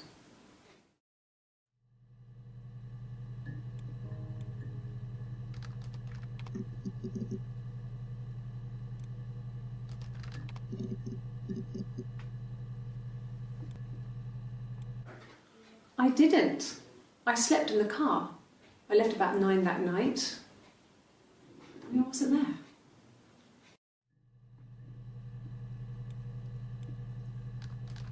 Oops.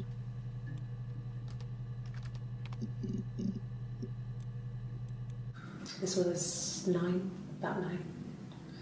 I went round and she was waiting for me. She was furious and so angry, the kind of anger you can only have towards yourself.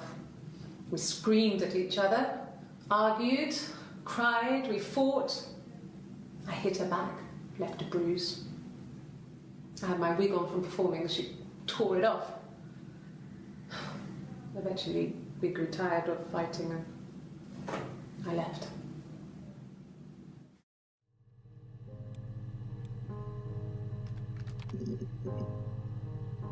Hey, we got a few for wig. A wig? You mean... what type of wig?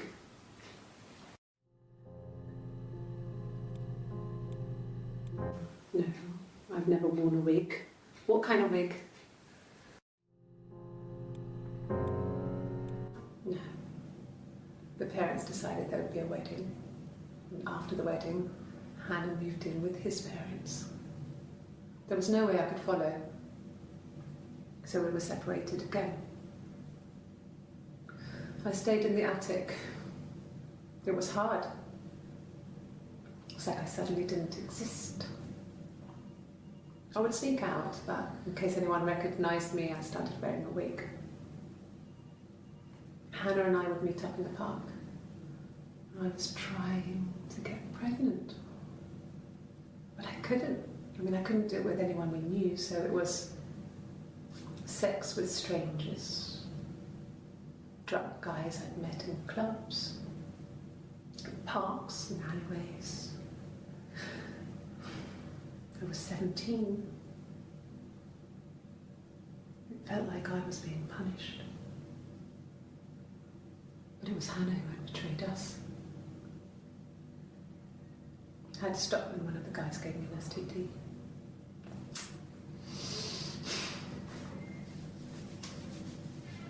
When we met up, it was disturbing. For the first time, my reflection, she didn't look like me. She was fatter, flushed. If anything, I was getting skinnier. I found it hard to look sometimes. We talked about what to do. Was it time to become our own people? That seemed like the right thing to do, but neither of us wanted it. We agreed that her and Simon would get their own place as soon as possible, and then I could move in. And that was the plan.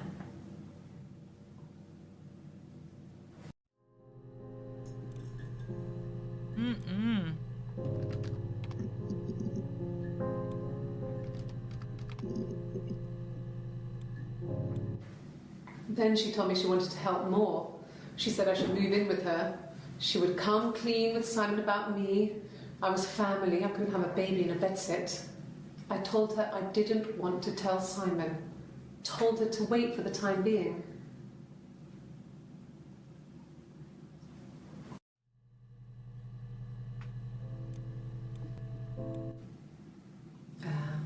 When she went home, Simon had a birthday tea waiting. Afterwards, she told Simon about me, told him I was pregnant. She wanted me to move in with them, this sister he didn't know she had. She knew that instant. The look on his face. She knew. Crazy. Dang. But I've been thinking about this whole time. Like, they are twins, right? Twins? Really? Are you really asking me that question? Heck.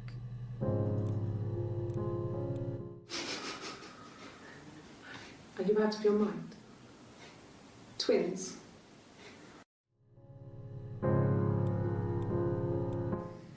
There were always princes and princesses. They were the special people, more important than the other characters in their stories. We knew we were like that. Twins. Magical. We were the princesses. We had a poster of Princess Diana from the newspaper up in our attic. place. And underneath we used to put all our special things. When her engagement was announced, we were obsessed with everything she did. And later, when her life went so bad, we felt for her. Her divorce last year just kind of drew a line under things. Mm.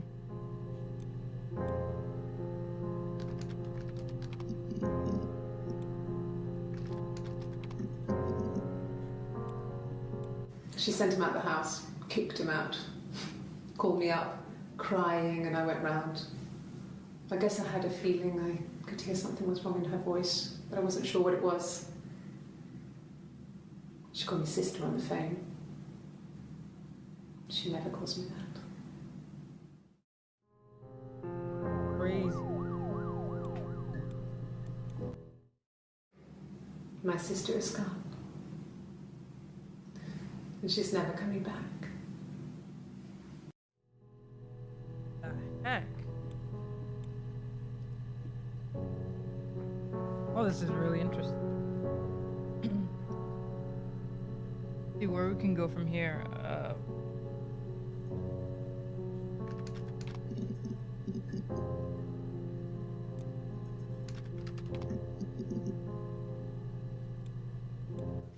Sure. Yes, of course, if that would help. Will you phone the house to let me know when you want to come round? Then I can make sure that I'm there.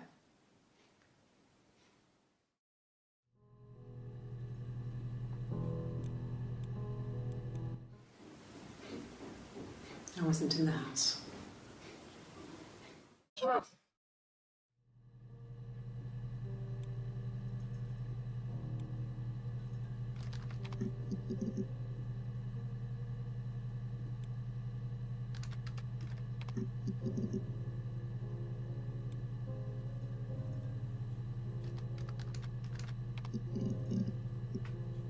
Dang, what else?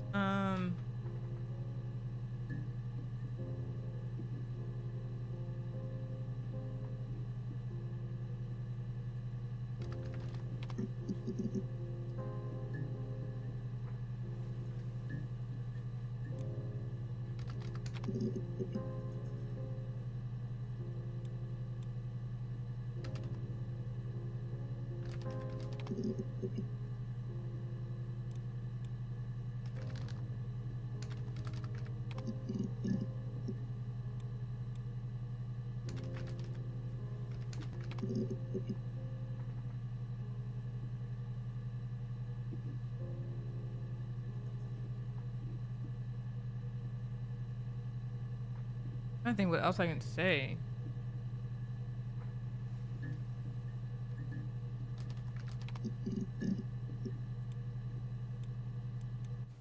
Rehearsed?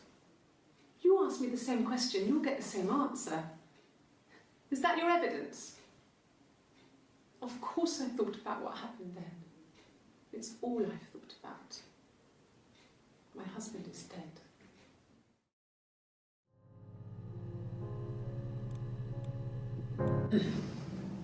Yes. The first time we saw each other, it was strange. We both realised at the same moment, I think. We must have seen each other before, but there was this instant when we first realised it wasn't a reflection. The reflection was staring back. I think I was 5. It was my birthday. My reflection was wearing a party hat and waving. I knew what party hats were from books. And it suddenly occurred to me, today must be my birthday. I waved back and we just spent ages waving at each other and copying each other's movements.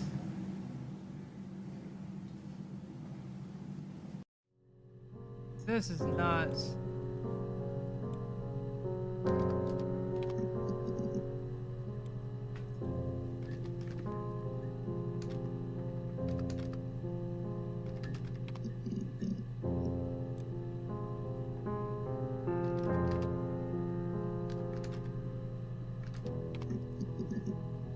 Oh, hmm. Oh, shoot.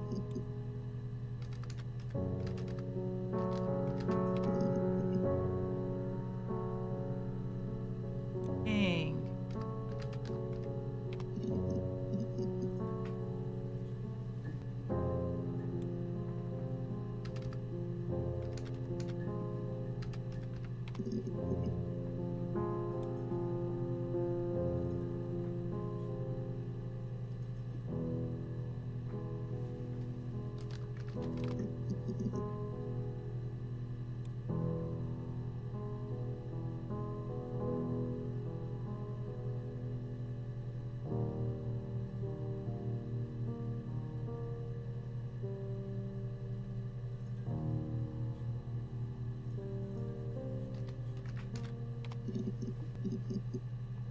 The heck? There are like 3 of these. And the Glaziers. I worked there some weekends, and Simon had a part-time job Glaziers. there too. That was Eric's generosity. He was always good at helping out other people's children. Simon was quiet, more thoughtful than the other boys. Even then, he had a sense of craftsmanship. Wasn't always rushing stuff.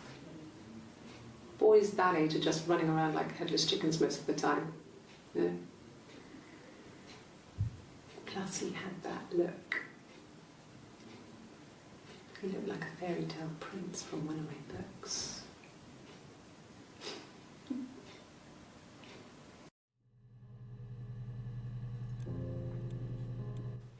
Simon never cheated on me. He was devoted to me, and I was devoted to him. Nothing in life is easy. We were good to each other. Life isn't a fairy tale. You do what you can.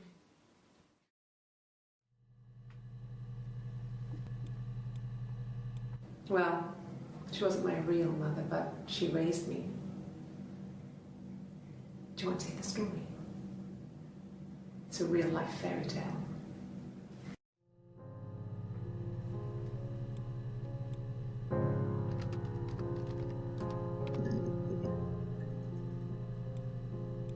A mobile phone?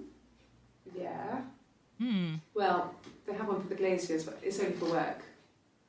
I can't remember the number. Or I gotta write some of it down because I'm. It's in the kitchen. I saw it plugged into its charging cradle.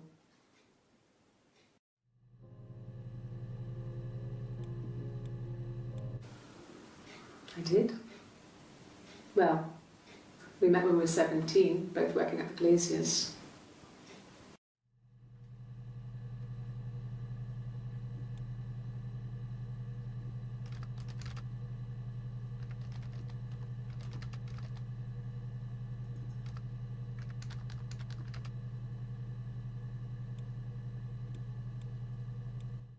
No. Everyone loved Simon. He's a Glazier. He doesn't have much money. I don't know. I don't know.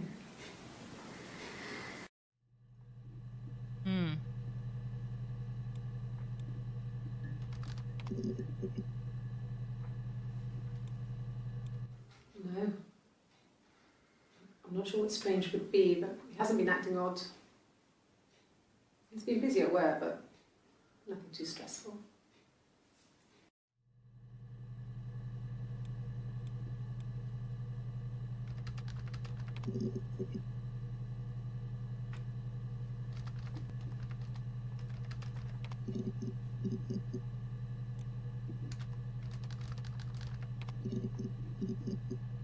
Oh, interesting.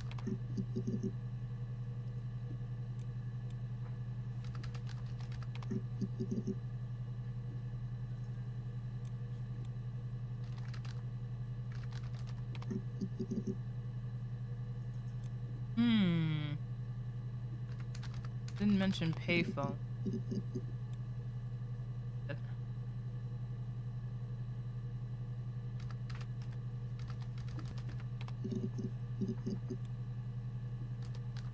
For help.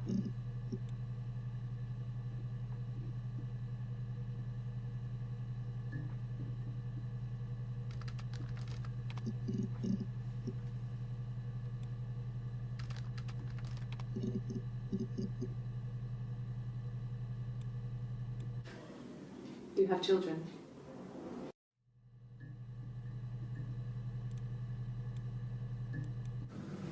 Fairy tales.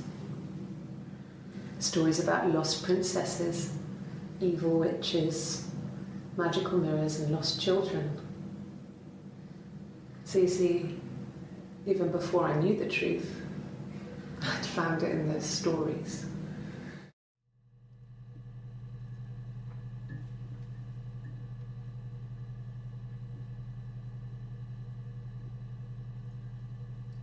The eyes. Oh. Yes, I'll take a lie detector test.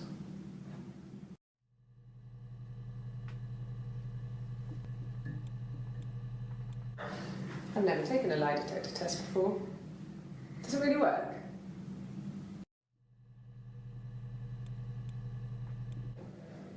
My name. That was the only question I failed. Damn. Your lie detector works. What? What? Oh.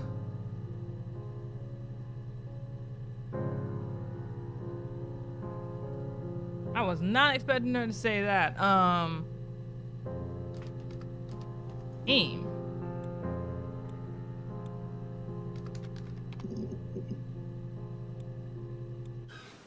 I would have been a good mother. I was young, but I would have been a good mother. She was a girl, by the way, the baby. We were going to call her Sarah. Simon wanted to call her Ava after his nana, but I didn't want her to have a symmetrical name.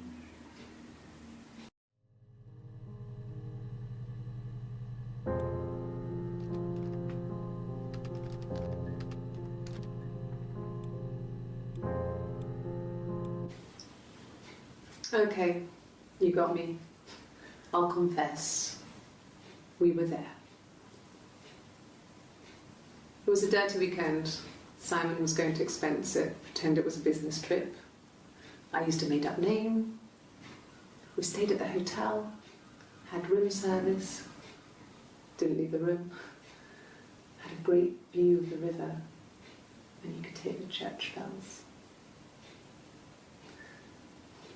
Like you said, it was very romantic. Hold up,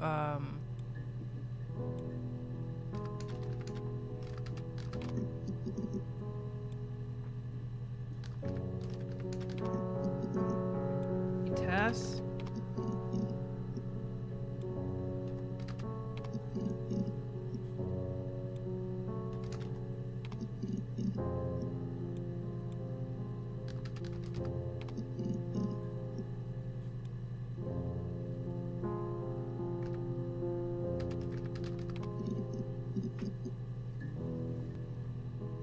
Dang, what else now?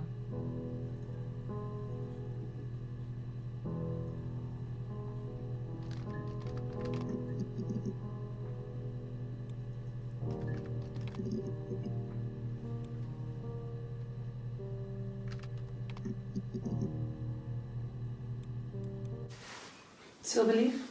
No. He normally silvers them properly. This mirror, it's supposed to look antique. The reflection isn't as good. It's the perfect mirror for someone who doesn't like to look at their own reflection. Reflection. Okay, let's do like reflection mirror. Wait, let me do this one. I mean, what if they were crazy? You hear about these crazy people all the time. I mean, why would anyone who knew Simon want to kill him?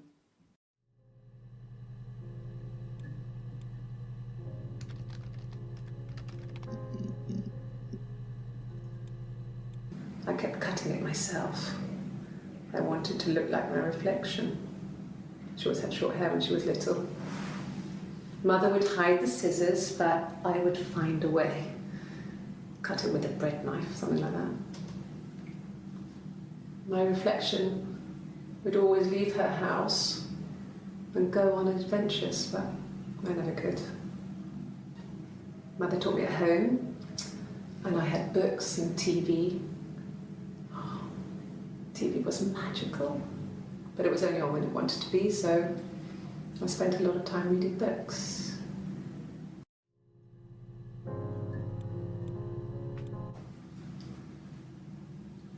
I wanted to see my reflection. I thought that if I touched her, something would happen. We would become one. One girl.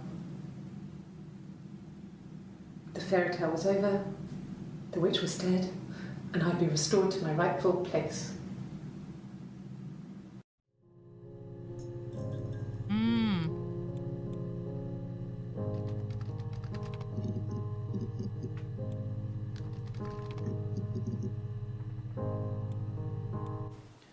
It wasn't the present so much, it was one of those arguments that had been simmering for a while. The present was a mirror, a nice mirror. He'd engraved the glass, the kind of mirror a princess would have in a story. He made it specially for me.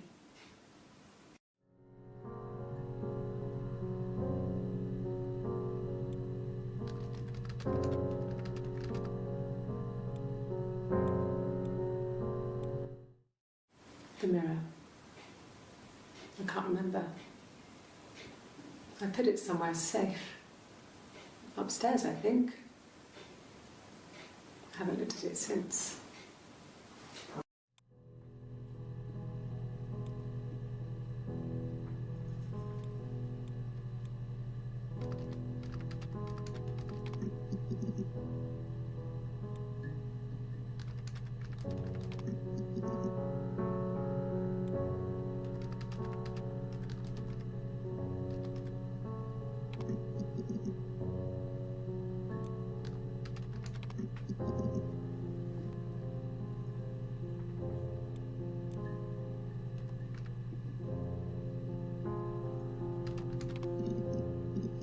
What if we just say doll?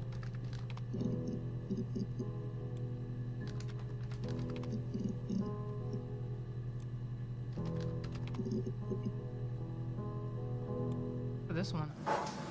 When beautiful people died, we always felt like it was a sign. You remember Princess Grace? Grace Kelly? She died in a car crash the year before we met Simon. We used a Ouija board to speak to her, and that gave us the power to find him. That's what we thought then. That people who died tragically leave some kind of magic behind. We used to share dreams. We used to wake up and write them down in our diaries immediately and compare them.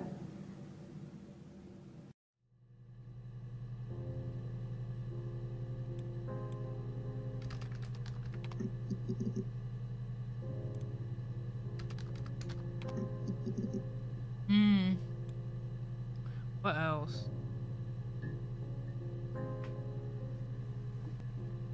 What else could we?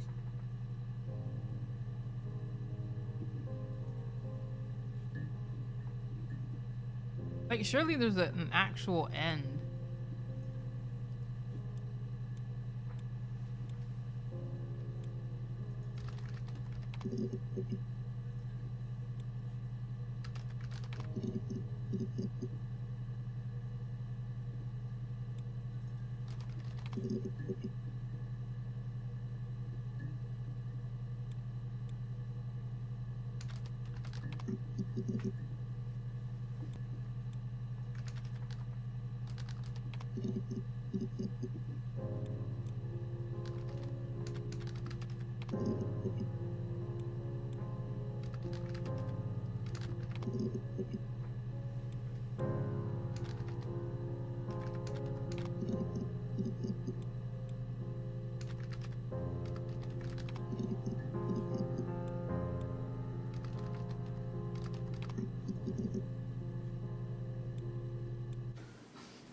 I got a job to contribute, you know. Doug knew someone and I got a job as a dinner lady at the primary school. They said it didn't matter if I could cook or not, just don't poison the kids. So you see, it's always been complicated between me and Simon. It's never just been the two of us. There's always been pressure.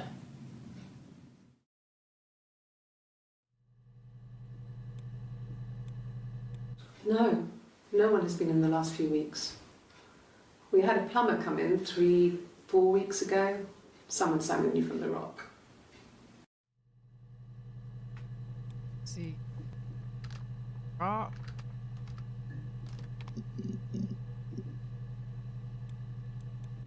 Oh God, I don't know. I mean, I guess the rock. You've spoken to everyone there. Someone must have seen where he went. I don't know. So many things could have gone wrong.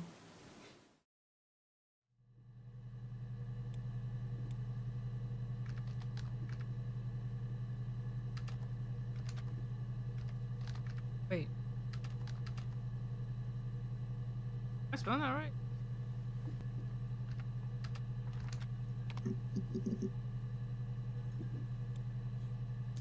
Let's see, what's another one?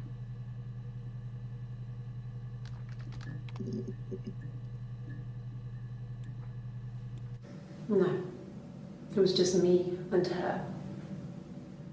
Eve was the name they were going to call their first child. They talked about it and were going to try when he came back. Florence's family had a history of firstborn girls, so they were convinced it was going to be a girl. It's hard to know if this is all true. These are stories I remember, that I read when I was a child. Maybe I misread, maybe I misunderstood. Sometimes it's hard to remember what happened last week.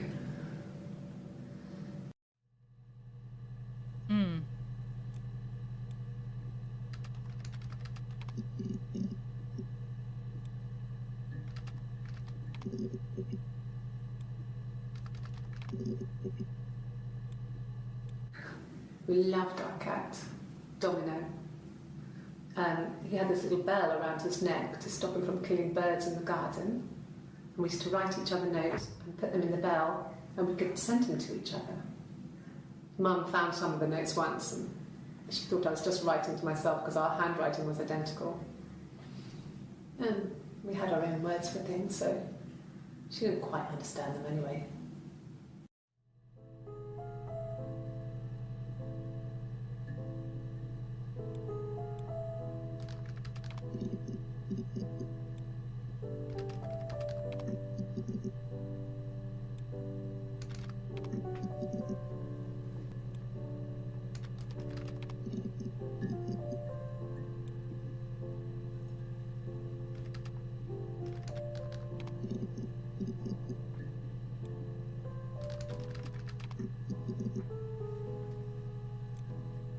Gotta be a lot for this.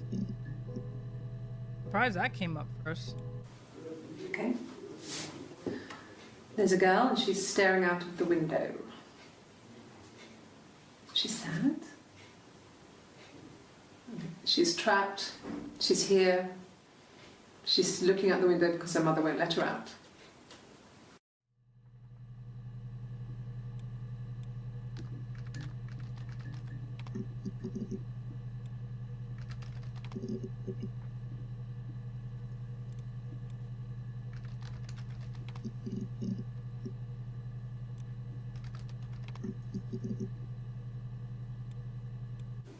Yeah, we were 17.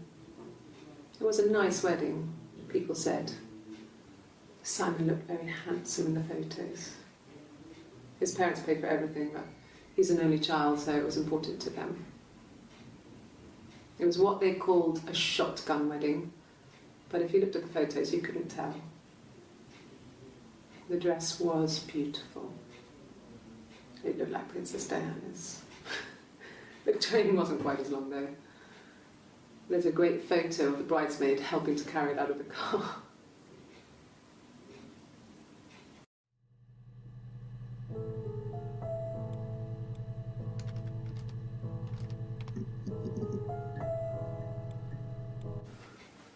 I guess you could call it that, but we were both happy to get married. It was a beautiful wedding.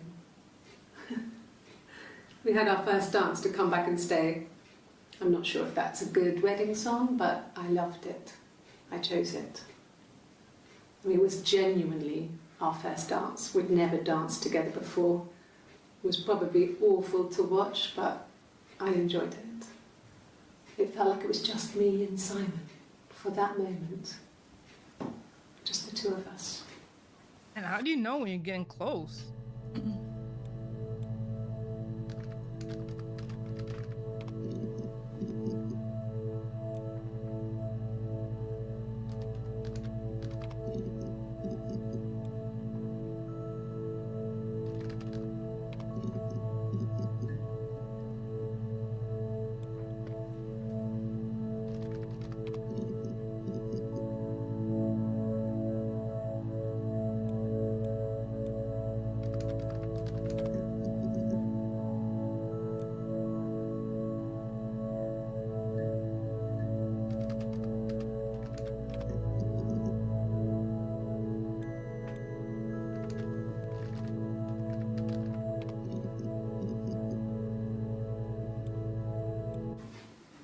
Simon was very moral about that sort of thing.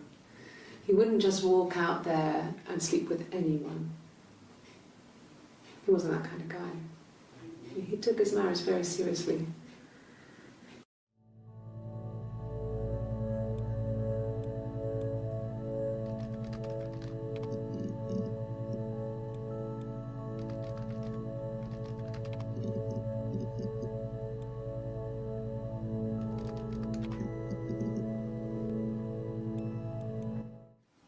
No, it's okay. The other detective has just gone to get me one.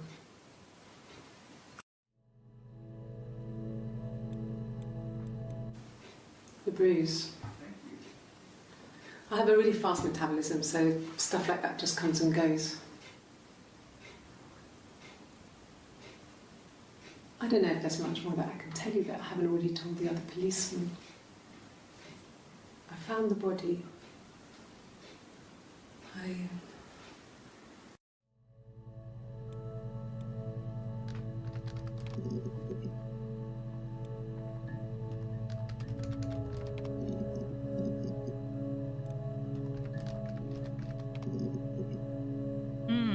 Two more. Childhood sweethearts.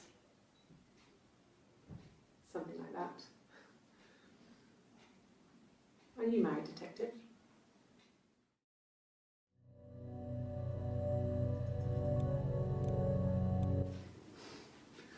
Must think it's very cool that their dad is a police detective.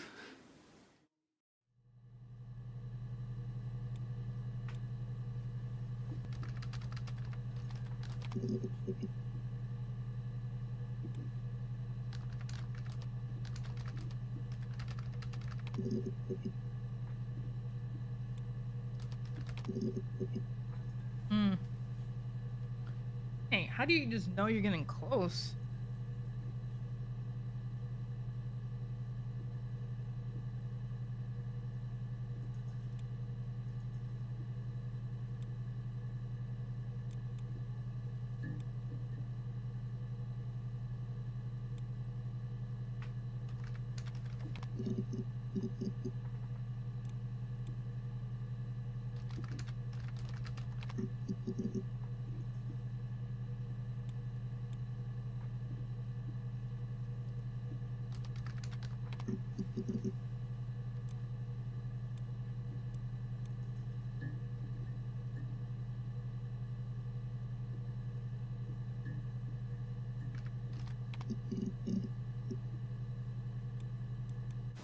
God, I don't know.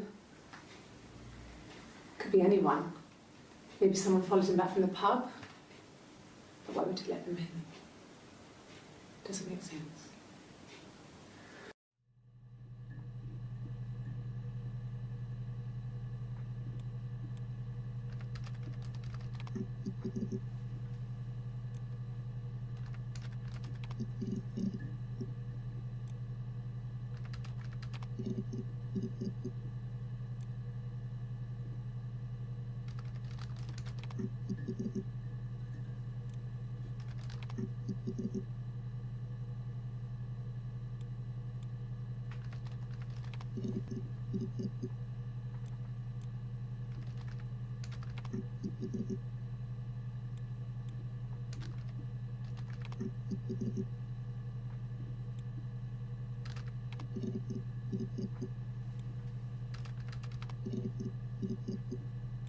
Ooh. Well, she has a knife, but she's been cooking, I guess. She's been cooking him his favourite meal. She's his wife. And he's asleep and she doesn't want to wake him because he's ill. That's why she's sad. Because he's ill and he might die. It's kind of a sad story, so I'm not sure how it ends.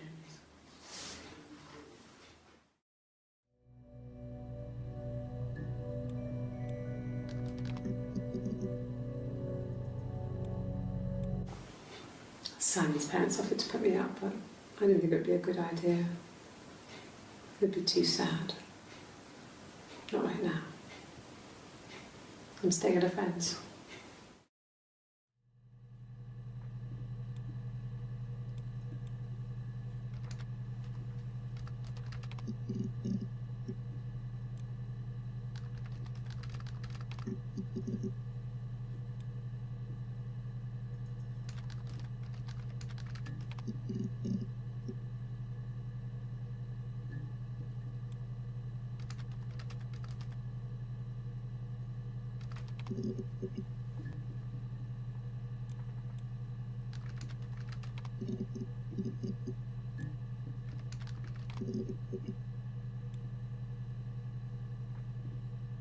Dang, a knife was only...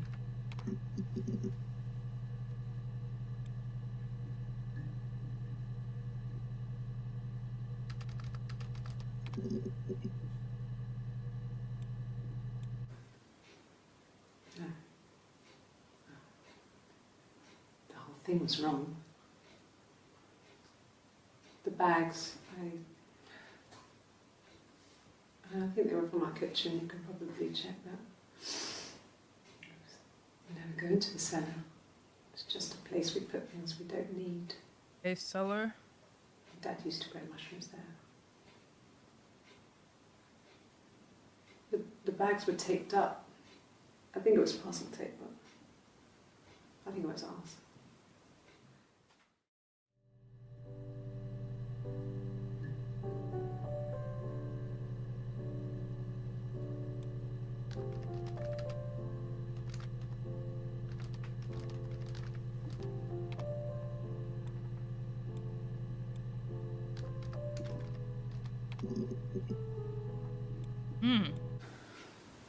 Well, fine, considering. I got back into the house today, and that was weird, knowing your people have been there through my things. It's like I've been burgled. Only worse, obviously. I don't know. I haven't looked in the cellar yet. They sent a cleaner in. As good as new, he said. But they had to throw some stuff out. Couldn't get the blood out. Blood? I don't know I've had that before. And I'm still waiting to hear from the coroner so we can get a date set for the funeral. It's going to be a cremation. So...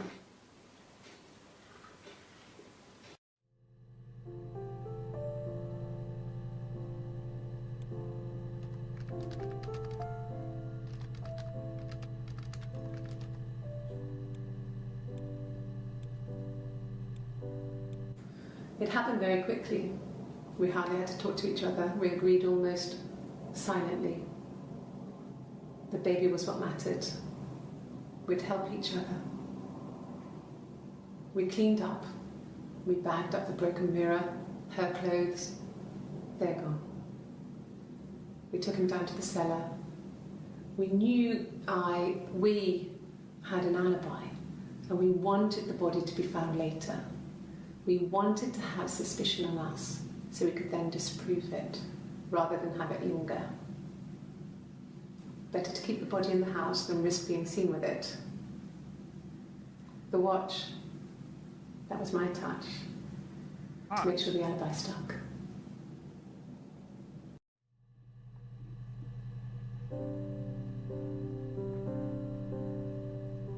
I can smell.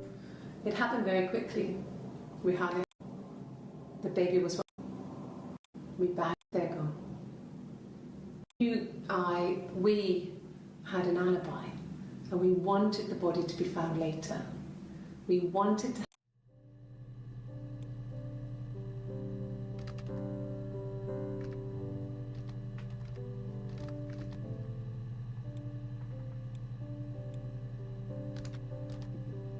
Huh? Wait, what's that? I haven't even got this before. How's it going down there? You done? What am I supposed to say?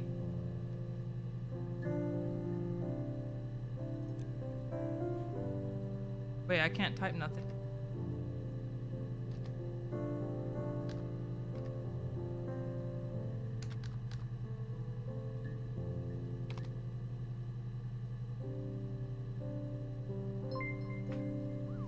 Good, so you think you understand why your mother did what she did?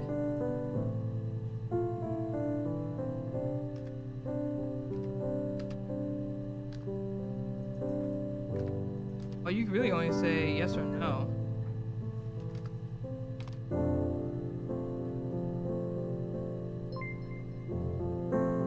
That's understandable, Sarah. You can always come back again. I'll be outside. Log off and meet me over the road. Hangs up.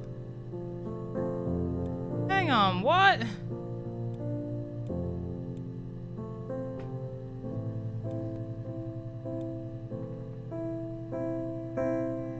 It looks like we're almost done. Hold up.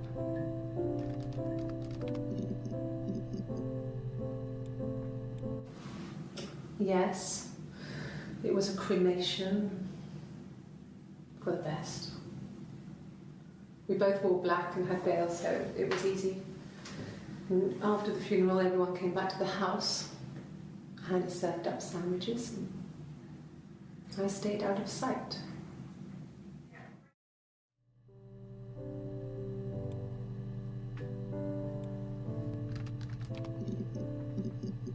Ooh, we got a lot for blood. Okay. I've given blood before. Do you need to take that for your records?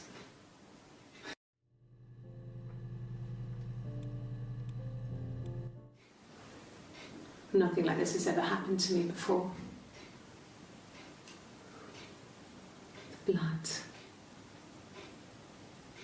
It's probably the worst thing that's ever happened to me.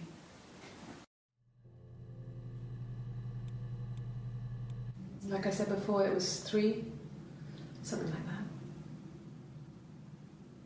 I walked in, saw Simon. He was on the floor of the living room. Living room. Okay. His throat had been cut.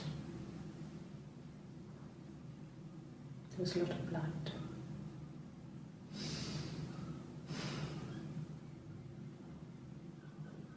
Yeah, he was dead.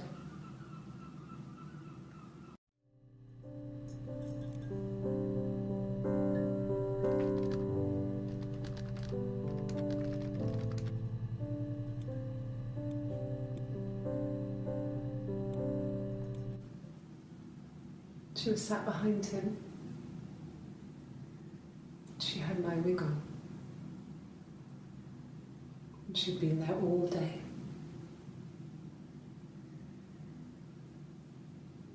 And she had blood on her.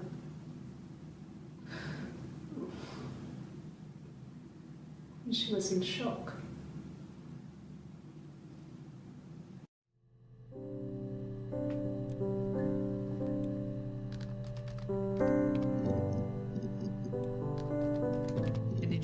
What happened?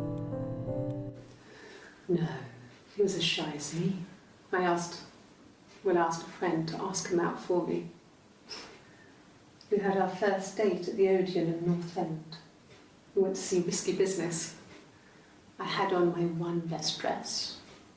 Simon paid. He bought me a Whisper, and I was worried about getting chocolate on my teeth.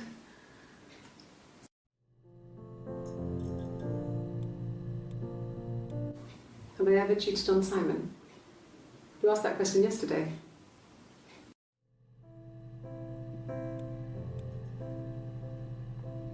Okay, living room.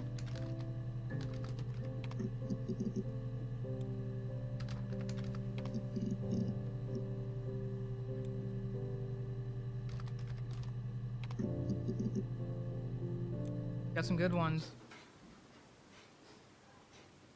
His body didn't look real. And his throat. It looked like his throat had been cut.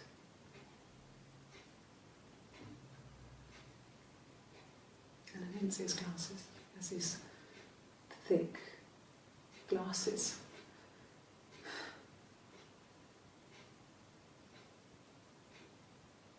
It doesn't always wear.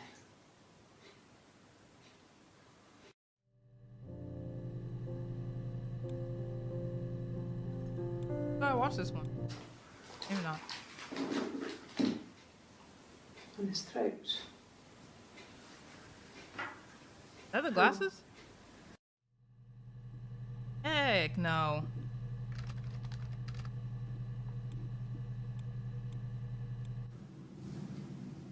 Her story is that she'd waited for him to come back. She put on my wig, some of my clothes, pretended to be me. They talked. She'd enjoyed being me. He said he wanted to be with me. Then he took out a present, another mirror, just like the one he'd given her earlier. That unique present. She went crazy, smashed the mirror. They argued, screamed. He hit her. So she grabbed a piece of the mirror and just swung it round. She cut his throat clean open. She'd only meant to scare him off. Dang.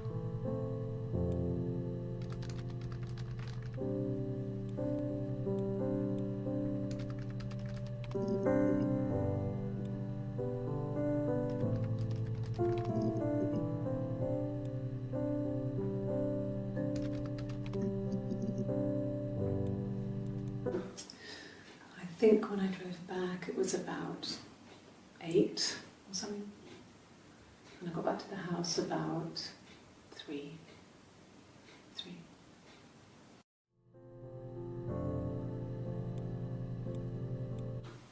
I think so. I mean, to get into our garden, we'd have to climb through other gardens. All the gardens back onto each other, so you'd have to climb over 1, 2, 3 gardens to get to ours. I mean, did anyone see anything? Did anyone see anyone come and go? An intruder?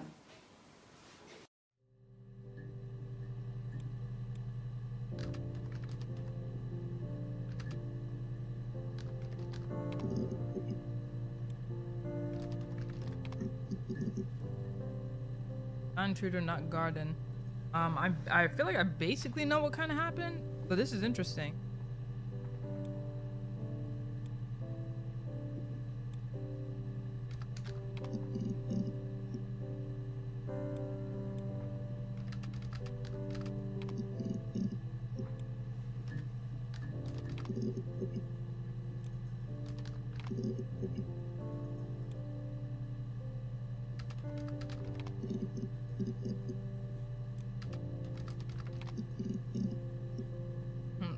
Dang, I have no idea if I've seen them all or not.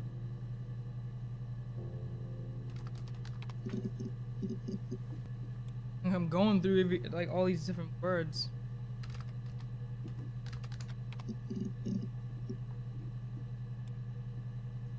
That could be just about it, really.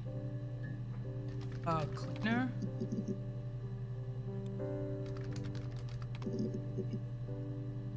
Okay, another one. Yes, yeah. I would have cleaned them. I changed the sheets too. With the fingerprints in all those places. Fingerprints.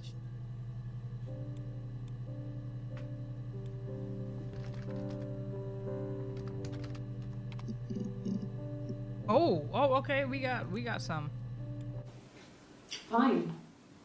I've never had my fingerprints taken before. I once put my hand on the oven.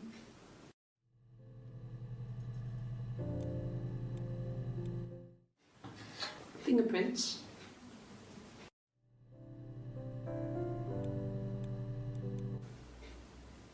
Could they have been my parents' fingerprints? I'm not sure how long they last for, but is that possible? Really? Go on then. Take the cup. Run your fingerprints. They'll match. Fucking idiot.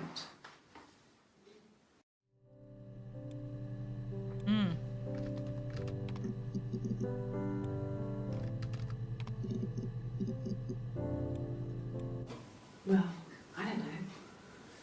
I probably had to pop out and get something. That's why I was speeding. And that wouldn't have been noted on my timesheet. But I really can't remember back to February.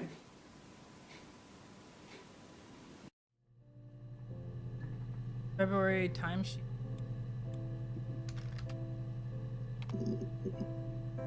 Oh, dang. A long time. We got married when I was 17. I'm just seeing if I can get any more clues. Yeah, when I was at school. I worked part-time in the front shop. It was sort of an extended family thing. My dad used to work there, my mum worked there before I was born. I took care of paperwork, filing, typing out invoices, that kind of thing. It was a good job for a girl back then.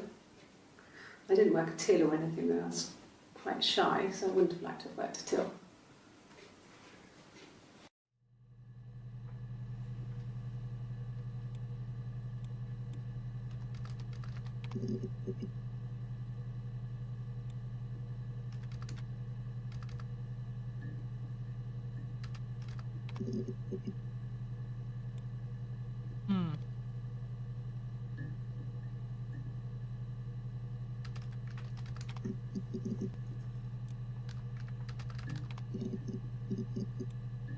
Me body.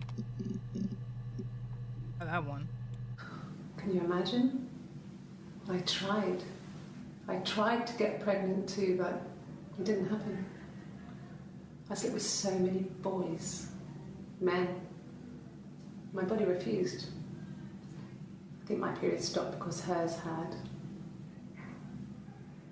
I was pretty though. I mean, how could we stay the same now? I felt like Hannah had really fucked things up. Set us down separate paths. We had become different. Crazy.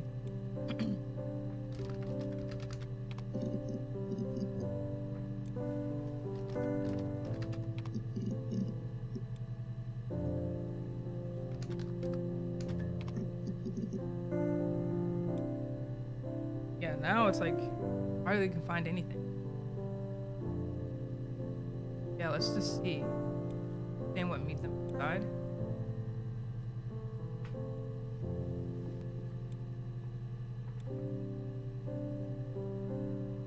Is that really gonna work?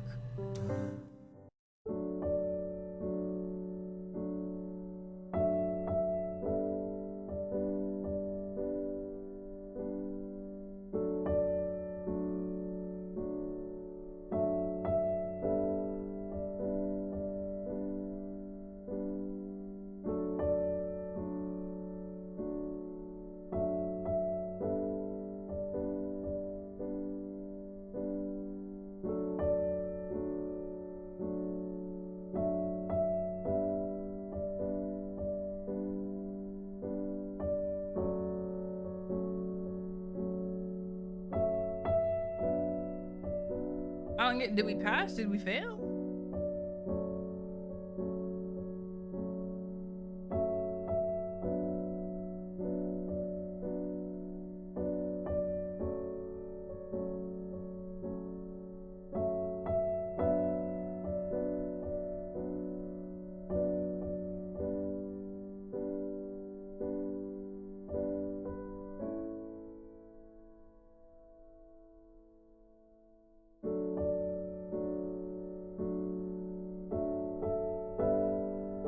Wait, her tattoo's on the other side.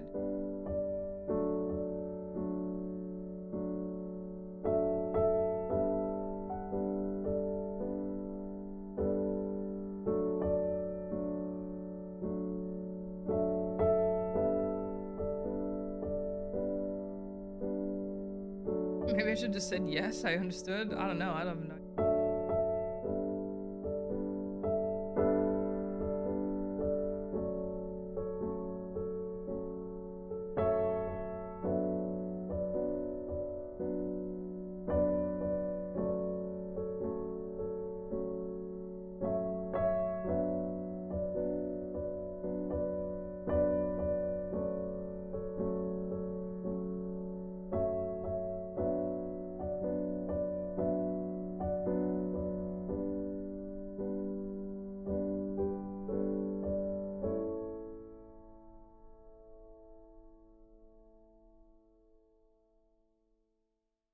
Huh? Wait, what? I don't understand.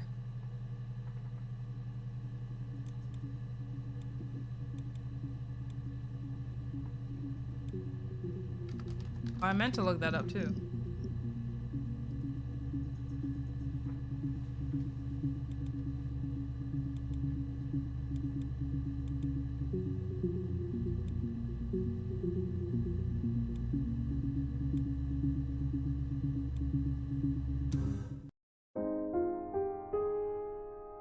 Okay. I'm done. I'm not quite sure if okay, but that was interesting. Well, that's one game down for the year. I'll see you guys next time. Take care.